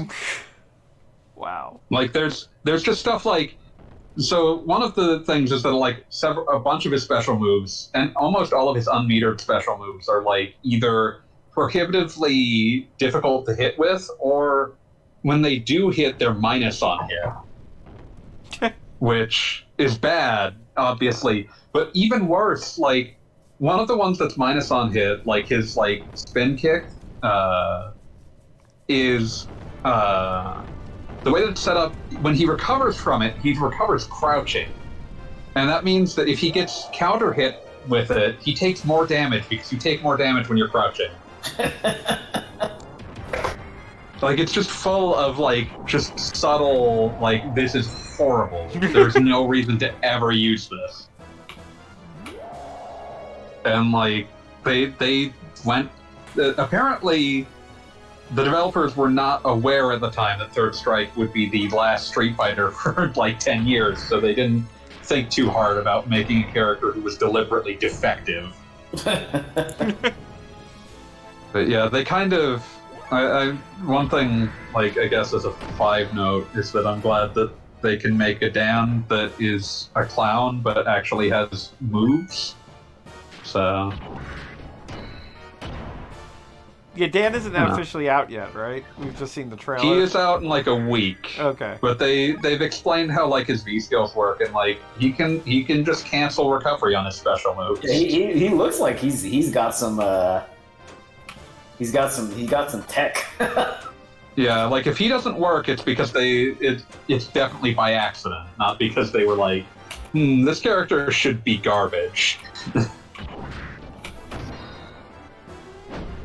This character should be garbage.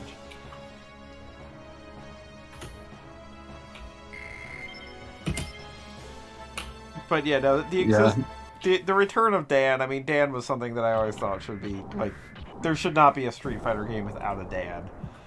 Like, he's Dan. It's got the super taunt. He's doing his best.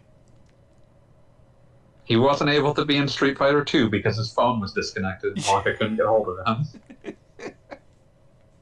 I was like, that's my most fond memory of Street Fighter 4 is watching that, like, intro cinematic where he's like, Jimmy, why didn't you call me? And Blanka's like, I tried, your phone was disconnected.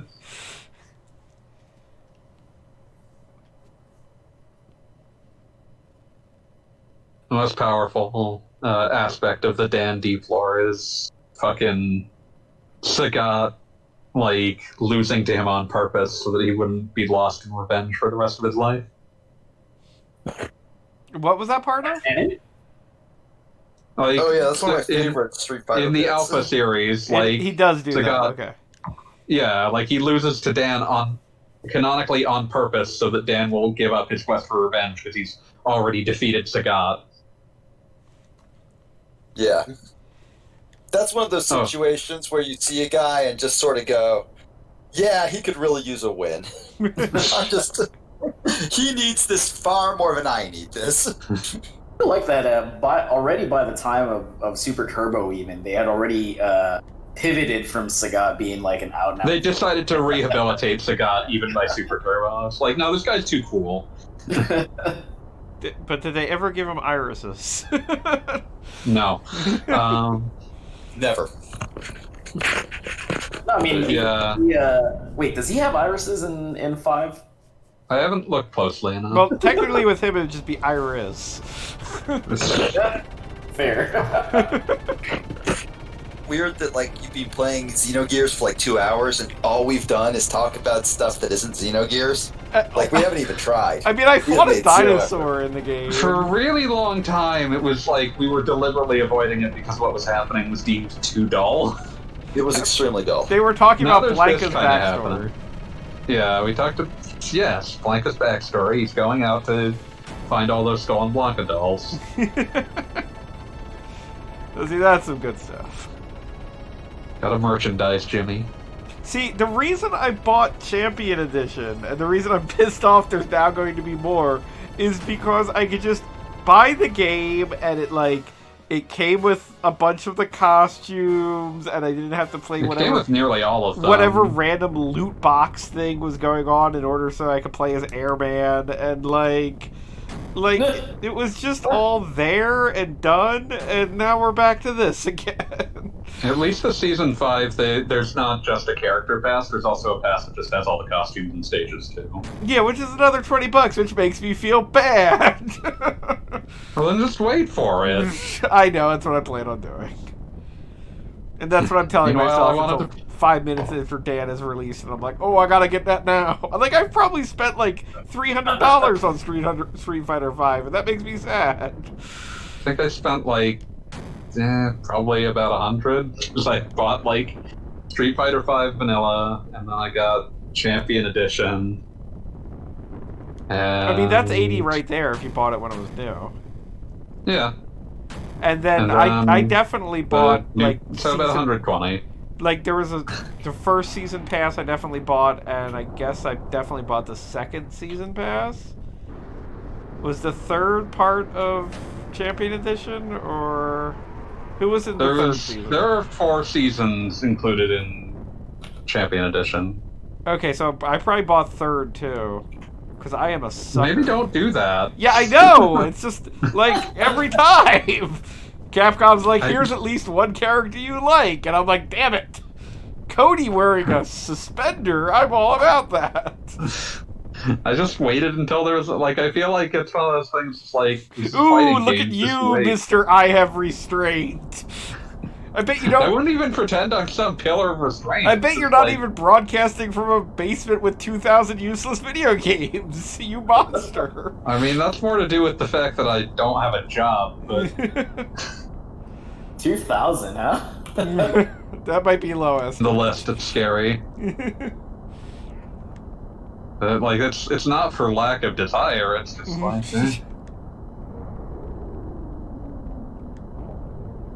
Yeah, I don't know. It's just I have difficulty like getting too upset about it, at least because it's like they didn't really loot box behind it. Like they put like that stuff went up on sale. It's not like it was just like here's our price, take it or leave it. I'd be much more upset if they had done that. But, well, I mean, that's the thing. There was definitely that point where they were doing the Capcom like costumes, and those were all loot box based.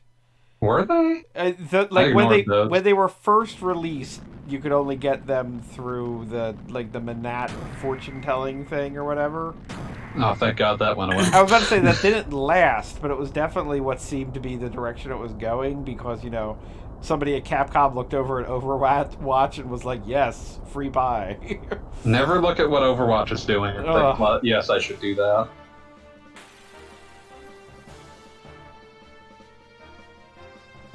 But yeah, I don't know. Like, they never like hid something away and took it away, so I don't feel too upset about it. Yeah, no, I mean, like, end of the day, I feel like Street Fighter V has come to something, but definitely, I feel like I have... It was a long and troubled road. Yeah, like, I feel like I have issues in some ways. And the launch was atrocious. It was a bad launch. Getting that game, buying that game in a video game store, and literally... The clerk, who is also my friend and also owns the video game store, was like, "Bob, I really have to caution you against getting this." And I'm like, "I love Street Fighter." And he's like, "Story mode is 2 fights and like that's it." And I'm like, "I love Street Fighter." And just like there wasn't a story mode if you were talking about launch. Well, no, there did not exist. There were the little the character intro. vignette things. Yeah. Oh, were the character intros at launch? I thought they had to patch those in. No, they were there at launch. They were there. Okay. Yeah, there was not the cool big story mode didn't come for months, but the little individual things. I suspect that Street Fighter 6, when that ends up happening, will probably not attempt to do what they did this time. It would be nice. Just by virtue of the fact that they don't want to have to spend a year and a half rehabilitating the game's reputation again. I mean, just that there wasn't. How could you do a Street Fighter game without an arcade mode? There was just, survival mode is not the same, guys. I can't believe I have to keep explaining this. Meanwhile, the arcade mode they eventually patched in is actually really cool. I really like it, and with the way it goes through all the different eras. It goes through all the different things, and all of them have like their own unimaginably, ungodly, upsettingly difficult super boss. Like you can fight like True Gill and Shadow Lady and like Super Bison and all that shit. Yeah, what's the one for Street Fighter 1? It's just like a really hard version of Sagat, I think. Okay. Because he is the Street Fighter 1 boss. Yeah, no, I was aware of the other ones, but not that one. Yeah, just like that. You know, they as a mea culpas go, that's a really good arcade mode.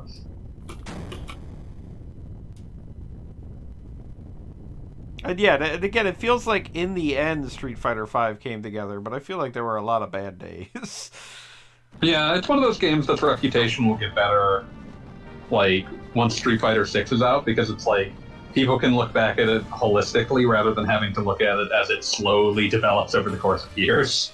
Which also was another strike against Street Fighter V, was that it had the huge disadvantage of being, literally in my case, on the same system as Ultra. Yes, as Street Fighter 4 with all of its bells and whistles and. I mean, that's kind of like the danger of any given, like fighting game releasing too soon after the last edition of its predecessor. Is just like, or I could just play this version that has like 1 million characters and like is actually balanced. Yeah, and it was like particularly in the beginning of Street Fighter V, it's like, would you like to play as Guile? Would you like to buy Guile, or just play this game where you can play as Guile and all these other guys? Yeah, like I was advantaged in that sense because I like didn't actually like playing Street Fighter 4 that much. So, like something that played weird and different, even if it had way fewer characters, it's like, well, this is weirder. I like weird. Yeah, I was actually surprised that I don't know if it's still the case, but Daigo has expressed that I believe he enjoys 5 more than 4. Well, 4 is a super defensive game, especially by Ultra, which I think, it's easy to see why people who are good at the game and people who are absolute scrubs like me might get less interested in that.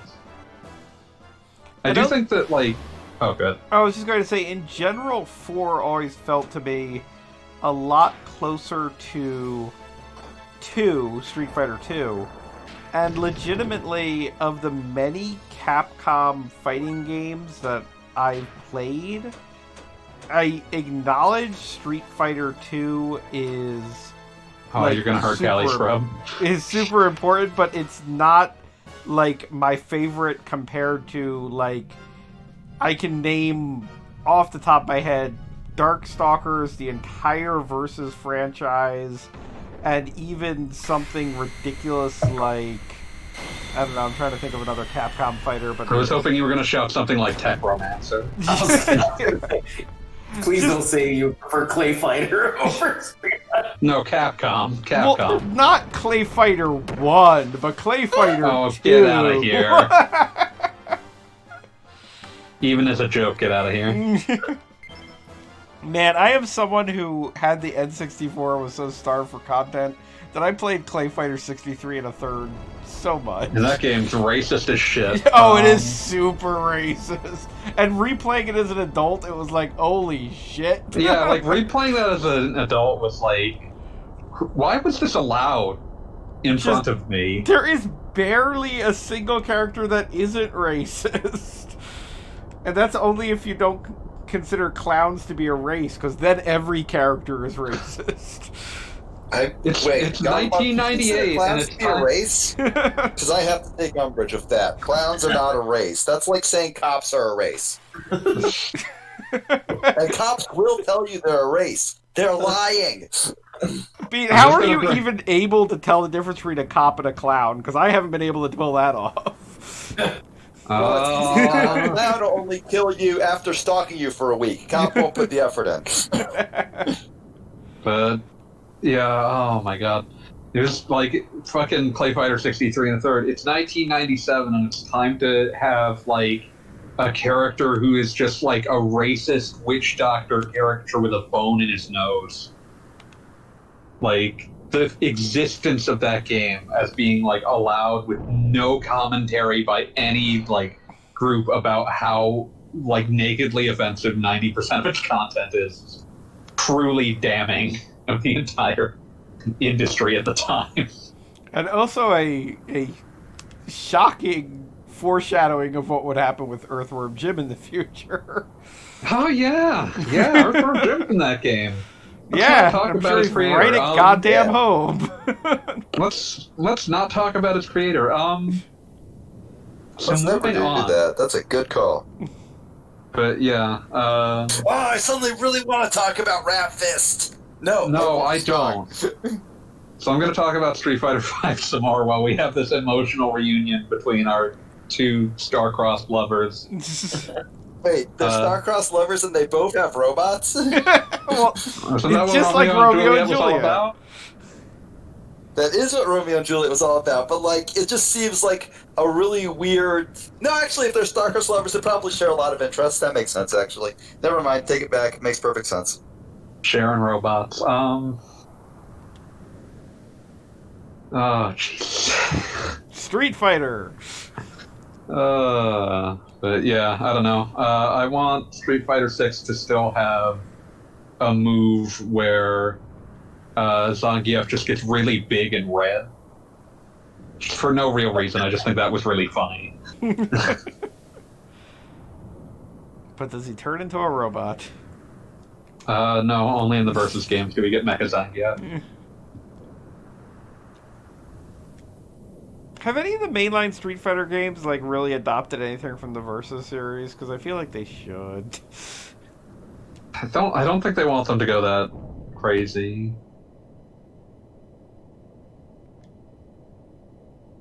Like, there's only so much you can dial back after you've put in like you've turned the Hadouken into like a straight up Kamehameha. It's an optic blast. Dreams don't die.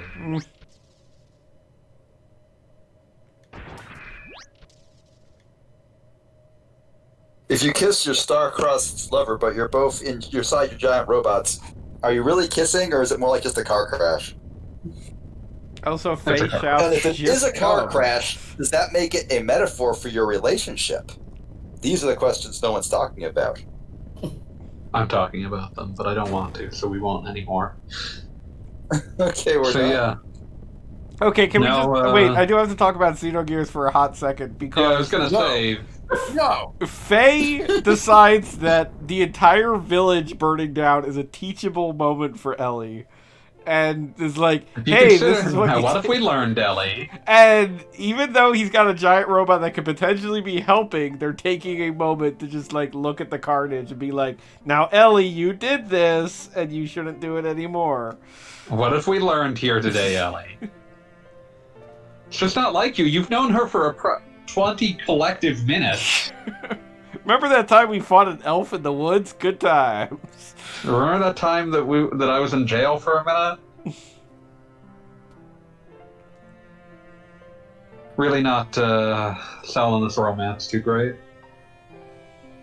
I mean, from a JRPG standard, the fact that these two characters are actually talking is like leaps and bounds over a lot of them.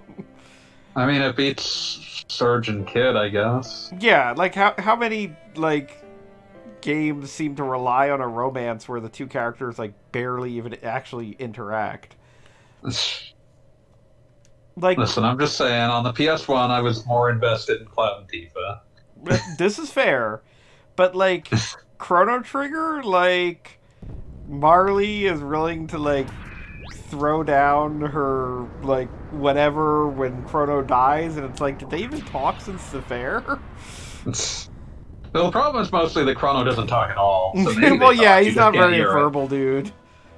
The one time that we hear him talk, oh, you. That fucking... the memory lane ending.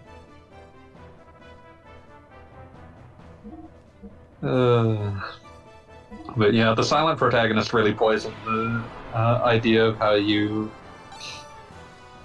do romance in JRPGs for a very long time.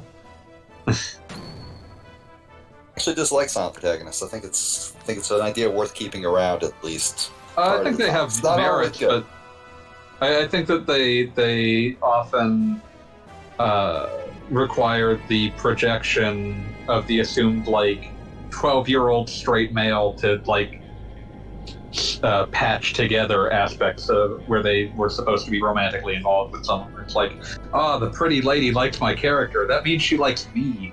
Yes, of course these characters are getting along.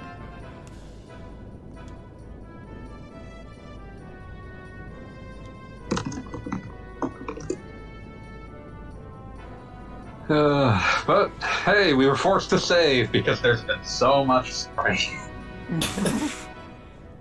I mean, what were you doing? I do appreciate that there was like a hot minute where you could like, you know, wait between these giant robot fights, because there's definitely a boss coming and it would just be mean to make you do all that again.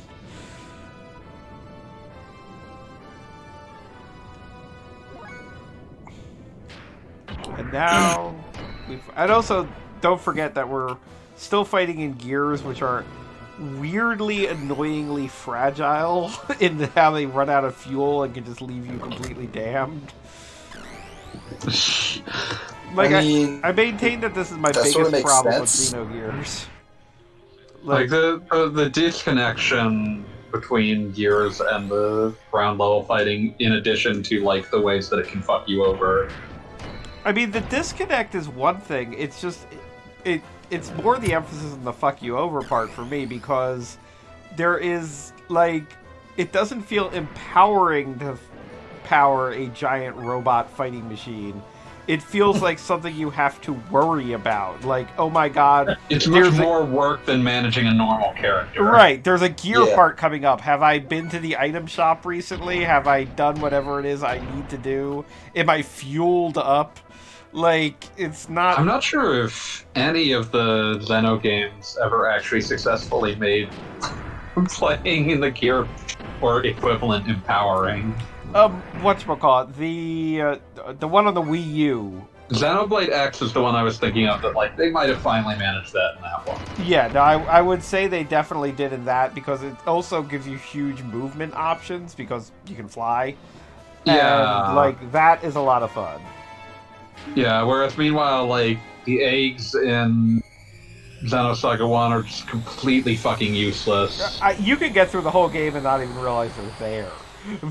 Yeah, like, they're brought up, like, there's almost never a reason to bring them in combat. It's ridiculous. I forget what they called the new robots in Xenosaga 2, but I remember them being useless too.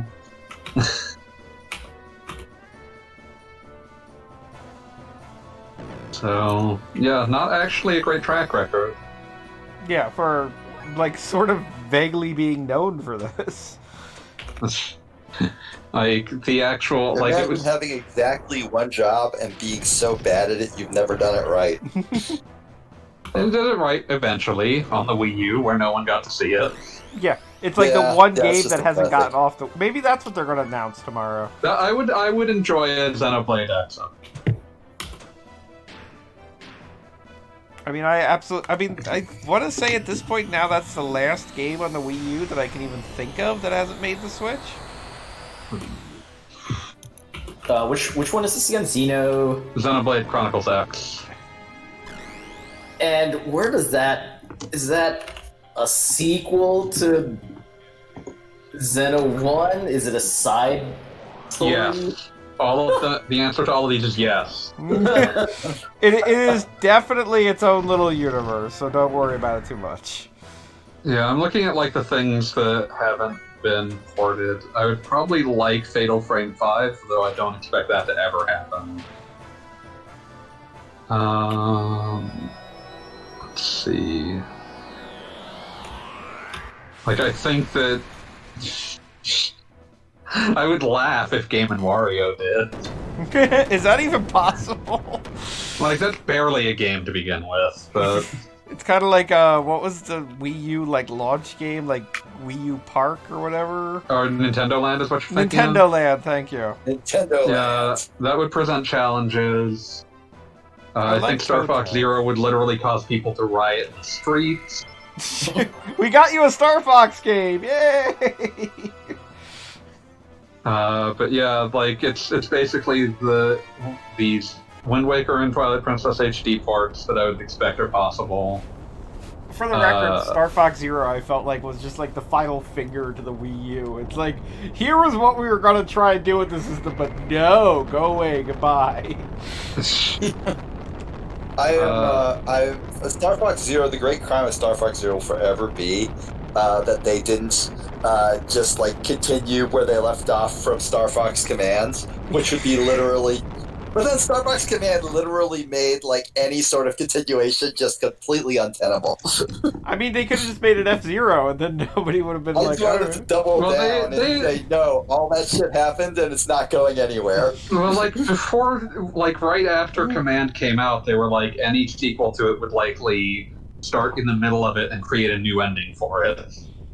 So, Sure. But yeah, I remember another one that I would like to see get a second chance. Kirby and the Rainbow Curse. Oh, yeah. Nice. That was a neat game that might be difficult to play with I was about to fingers, say but- handheld mode, thank you.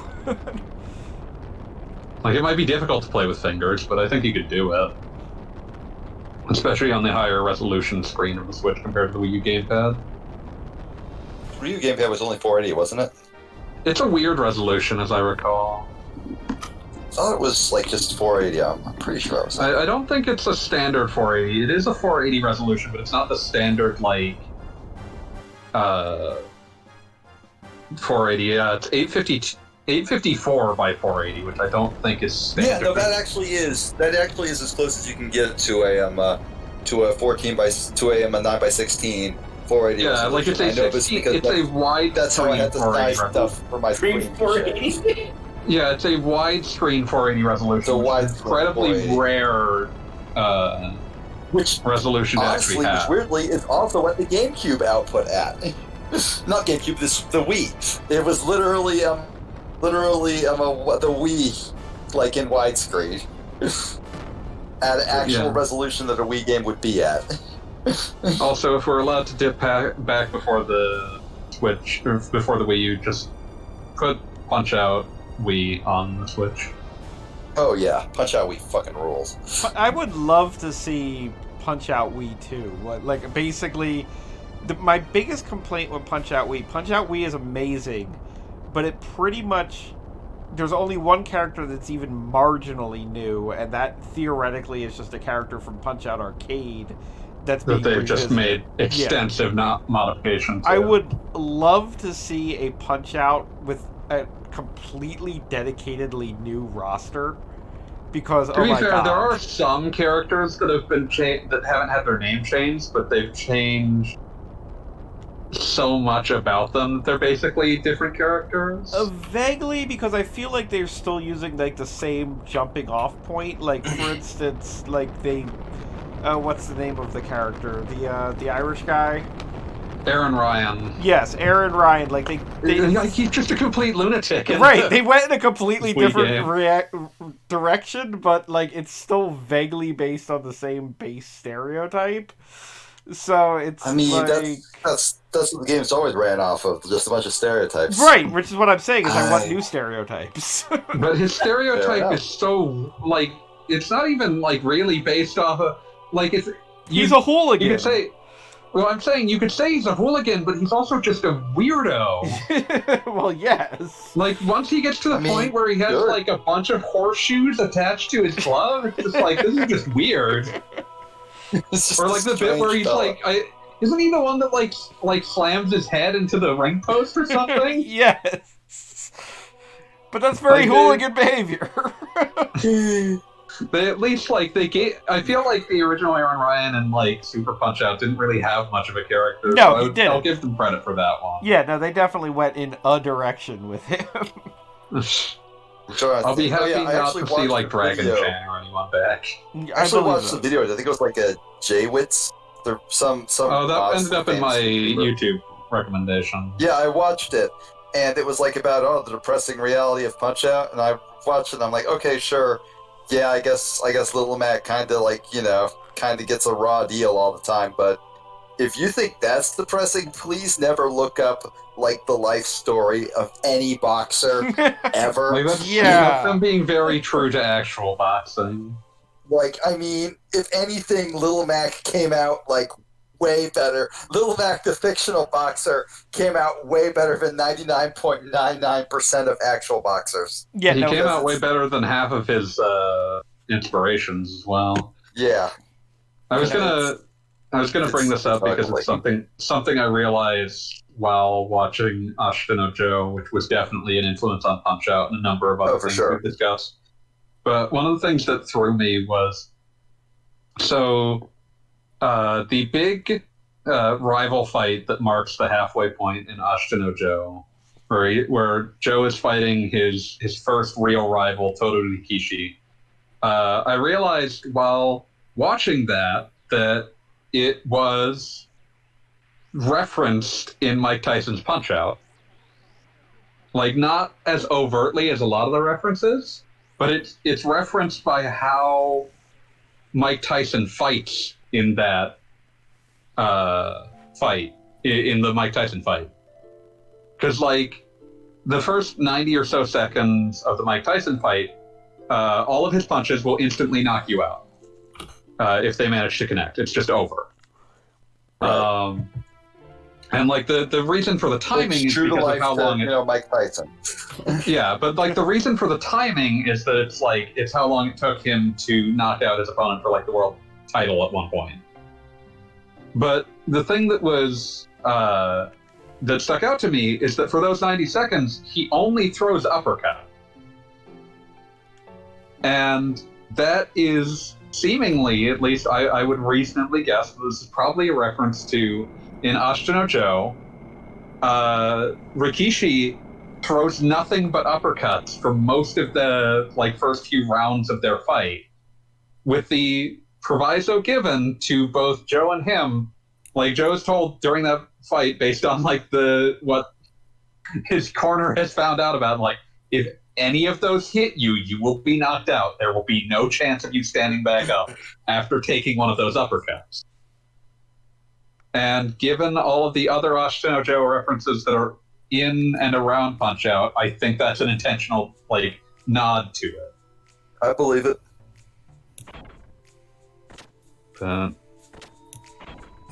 Yeah, I don't know. It's just it's fun to watch something that is as foundational as Ashita Joe, because you realize, oh, a lot of things are knocking this off, like a lot of things. But if you like, it's even funnier when you, well, not really funny in some of these instances, but it's more interesting when you read the manga and you see what the manga is referencing, because like one of the things is that like Ashita Joe does not shy away from like boxers being maimed or killed in the ring. And one of the That's characters, the reality of it. Yeah, one of the characters, when we were watching, like one of the characters does die in the ring, and when that happens, we, like me and the people I was watching with, were all sort of like trying to puzzle out, like obviously not watching in person, but like the group of people I was watching along with, were kind of trying to work out what is this, like this is too specific of a set of circumstances. Like, what are they referencing some boxing match? And we looked it up, and it's like completely lost to time at this point what they were referencing, because like no one alive at this stage like actually has thought about this fight in decades. But there was a guy who like died in the ring very similarly to this character, and it was such an uproar at the time that the Pope condemned boxing as a concept. Was it the Korean dude? No, this is 20 years before the Korean dude. Ashita Joe was written like decades before. What is his name? I don't want to just call him the Korean dude. That feels really disrespectful. Not talking about, this wouldn't have been like pre-World War II, would it?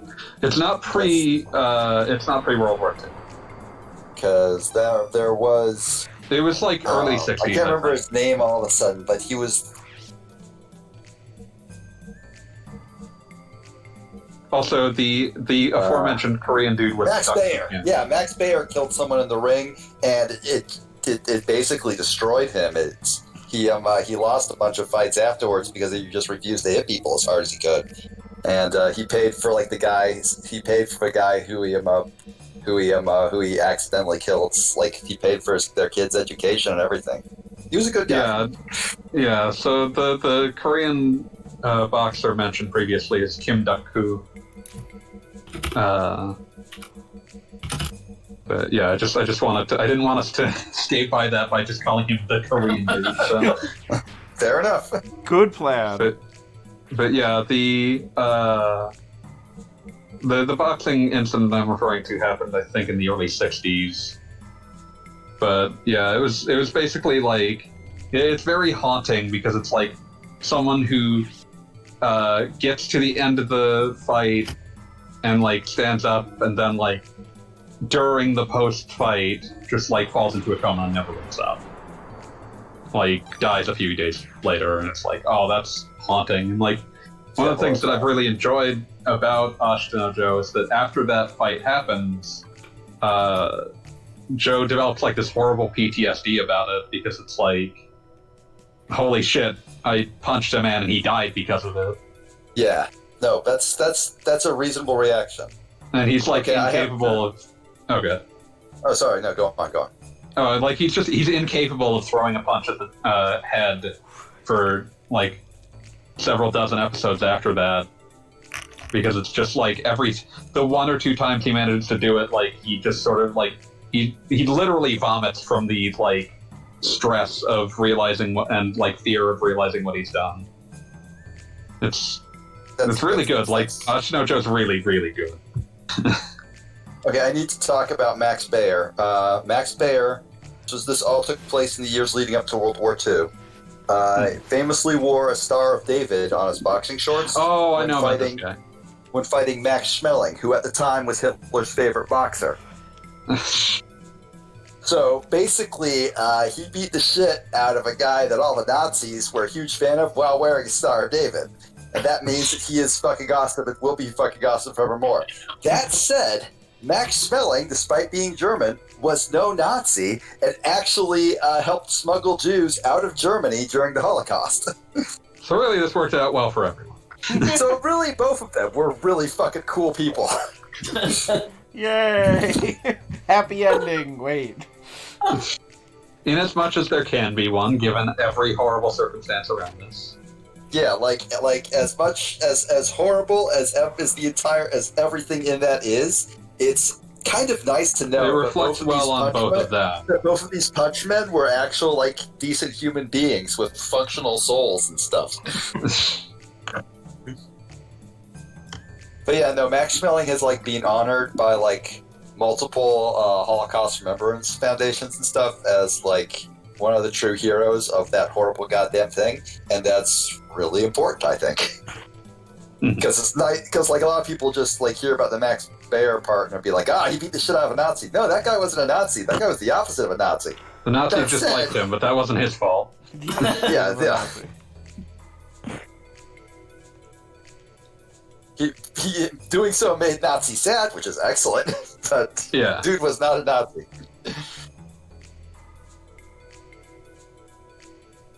But yeah, recommendations to anyone who likes old anime that they go watch Xenogears. It's really, really good.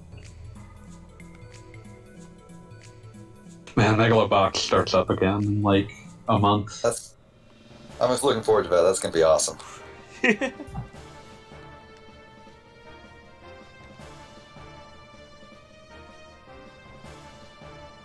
I do like what happens here in Xenogears, where two of the guards are like, dude, this guy's gonna kick our ass, let's not fight him, but the third guard's like, oh, yeah, no, that's the guy, we're supposed to fight him. Cool. Better fight that guy. And then Rico. I guess this is the point where Ellie finally joins Euphoria. Star-crossed lover actually decides to stick around. I can't remember if she abandons you again after this at some point. Well, she does eventually, but yeah, not for her will. This just reminded me of one of my. that was Blanka weird. Blanka showed up and beat the hell out of them. Wait, did Blanka beat them so bad that they lost so much faith they just got ethered? He beats them by final fight rules. They just flashed and disappeared forever. Yeah. Hit him with the Blanka ball.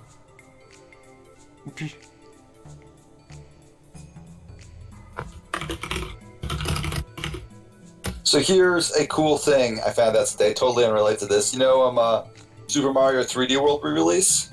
Yeah, that was a scary. I was actually kind of worried that they were going to fix one of the known glitches in the game, which is cat momentum, where if you can basically like store the dive momentum to continue moving like ridiculously fast. Mm-hmm. Turns out they didn't fix the glitch. It's still in the game, so the speedrunners will be happy. Cat momentum.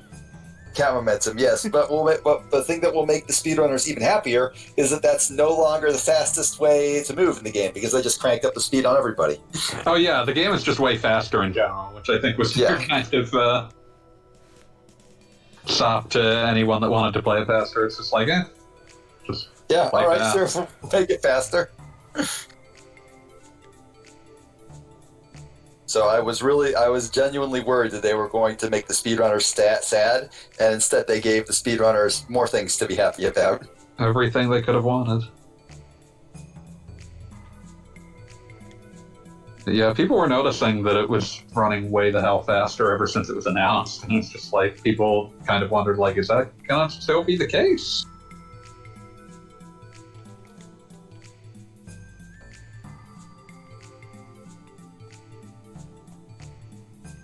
Come on, play.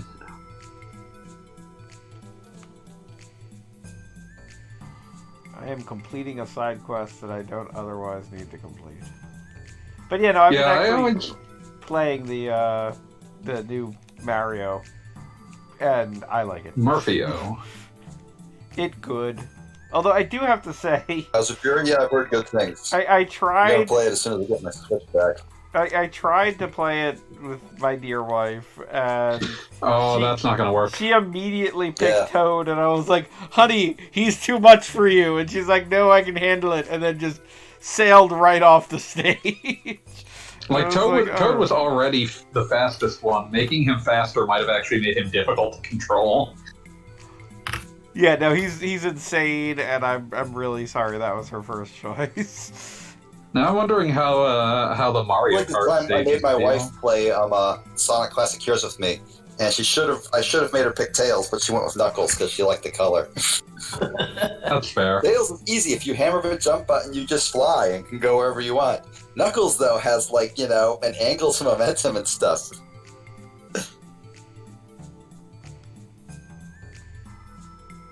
And his jump sucks. Yes, it does.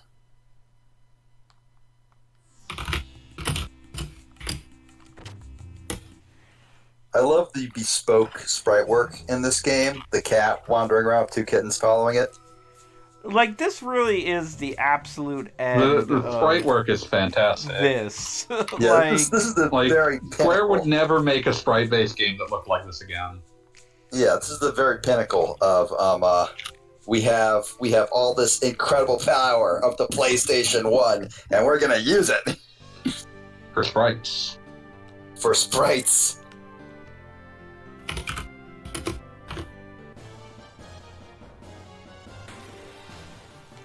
yeah, I do vaguely wonder if, like, this had continued to be somehow popular. Like, what, you know, like, I'm happy with the Chrono Cross that we got, but, like, I do wonder about a Chrono Cross that is not unlike what we're looking at here. And also has a different battle theme. But that's something else. Hell is that? I feel like whatever that is, killing it is just like what you were put on Earth to do. Like, you are literally performing an act of mercy.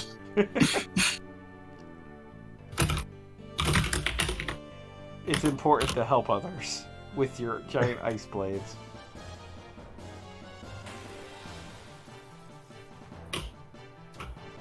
I also, like, it has been hours since we've been on the world map. Just Yeah, hours. I kind of forgot about it. Welcome to Battle Zone. Welcome to the Fantasy Zone. Get ready. One Ellie, there you go.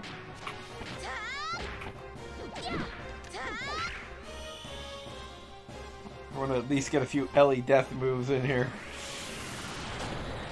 Looks like everybody's got at least one move where they summon giant icicles. Somebody liked that art. So we're headed to a missile base, and I'm just going to say right now that when we get there, we're quitting for the night. It's nice to dream, isn't it? Because just, like, everything that happened, like this whole update... This was not an exciting stretch of I was about to say, this whole This was update is definitely just not an straight up sound and fury signifying nothing here. and we have Like, a the one unit. important thing happened. We got several of our party members, one of which is important, one of which will be forgotten immediately.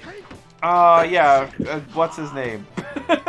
Rico, Blanka, Jimmy. Yeah, Jimmy. And unfortunately, like... Peking duck. Peking duck. She said, "I don't need your attention." And I was like, "Yeah, but you know." Too late, you're getting it. Yeah, you're getting it.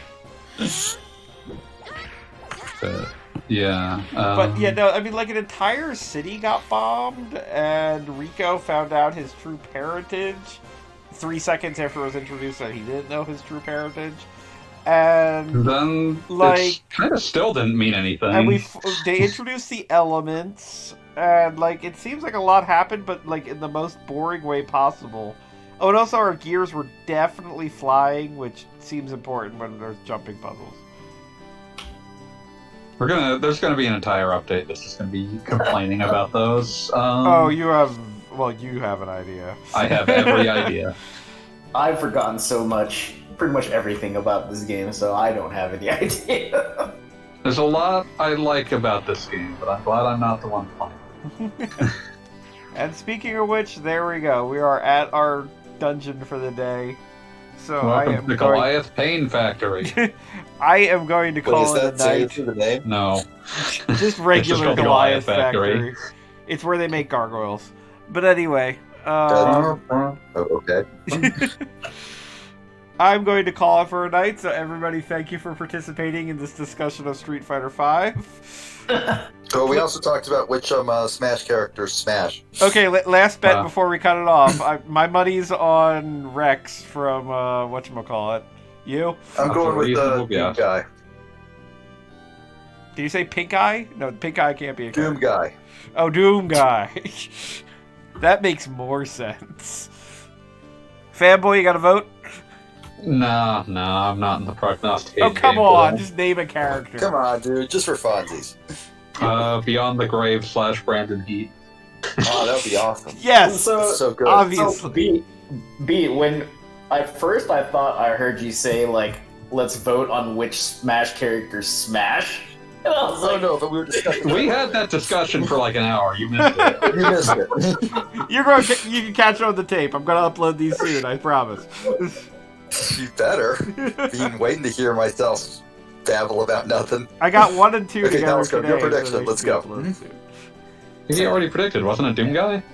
No, I said oh, Doom guy. yeah. Well, I mean beforehand, like an hour ago. You were Oh, excited that someone else said Doom Guy. But now Pete has Oh, taken yeah. Doom Guy, so you have to choose a new one. All right. The next closest thing, Master Chief. Hell yeah. What we need are more guns in Smash Bros. You should have said Dante from the Devil May Cry series. So he's got sword mode. There's too many swords. Yeah, but He's also got swords nunchucks. and guns. And nunchucks. And an gauntlets, electric and guitar. guns. He's got a lot of stuff. Yeah. Yeah, come to You think couldn't of it, complain that he was just a sword man. He's got everything. he's got a move pool like the day is long. They would have to like make decisions about what weapons didn't get to be in there. Or they could just make him just trying to use everything at once. Electric guitar that shoots swords, you know how it goes. The like giant claymore that's also a fucking motorcycle. Alright, officially The cutting best it. possible Good night, way to everybody. implement him would be to like Yeah. skip the entire it's just another sword guy by having him use every weapon except his sword. That would be He the gets them- Ganondorf rule. He gets the really cool like staff that he gets in DMC5 that can split into 3. Okay, What's that thing called? I'm going to cut it off before you answer. Good night!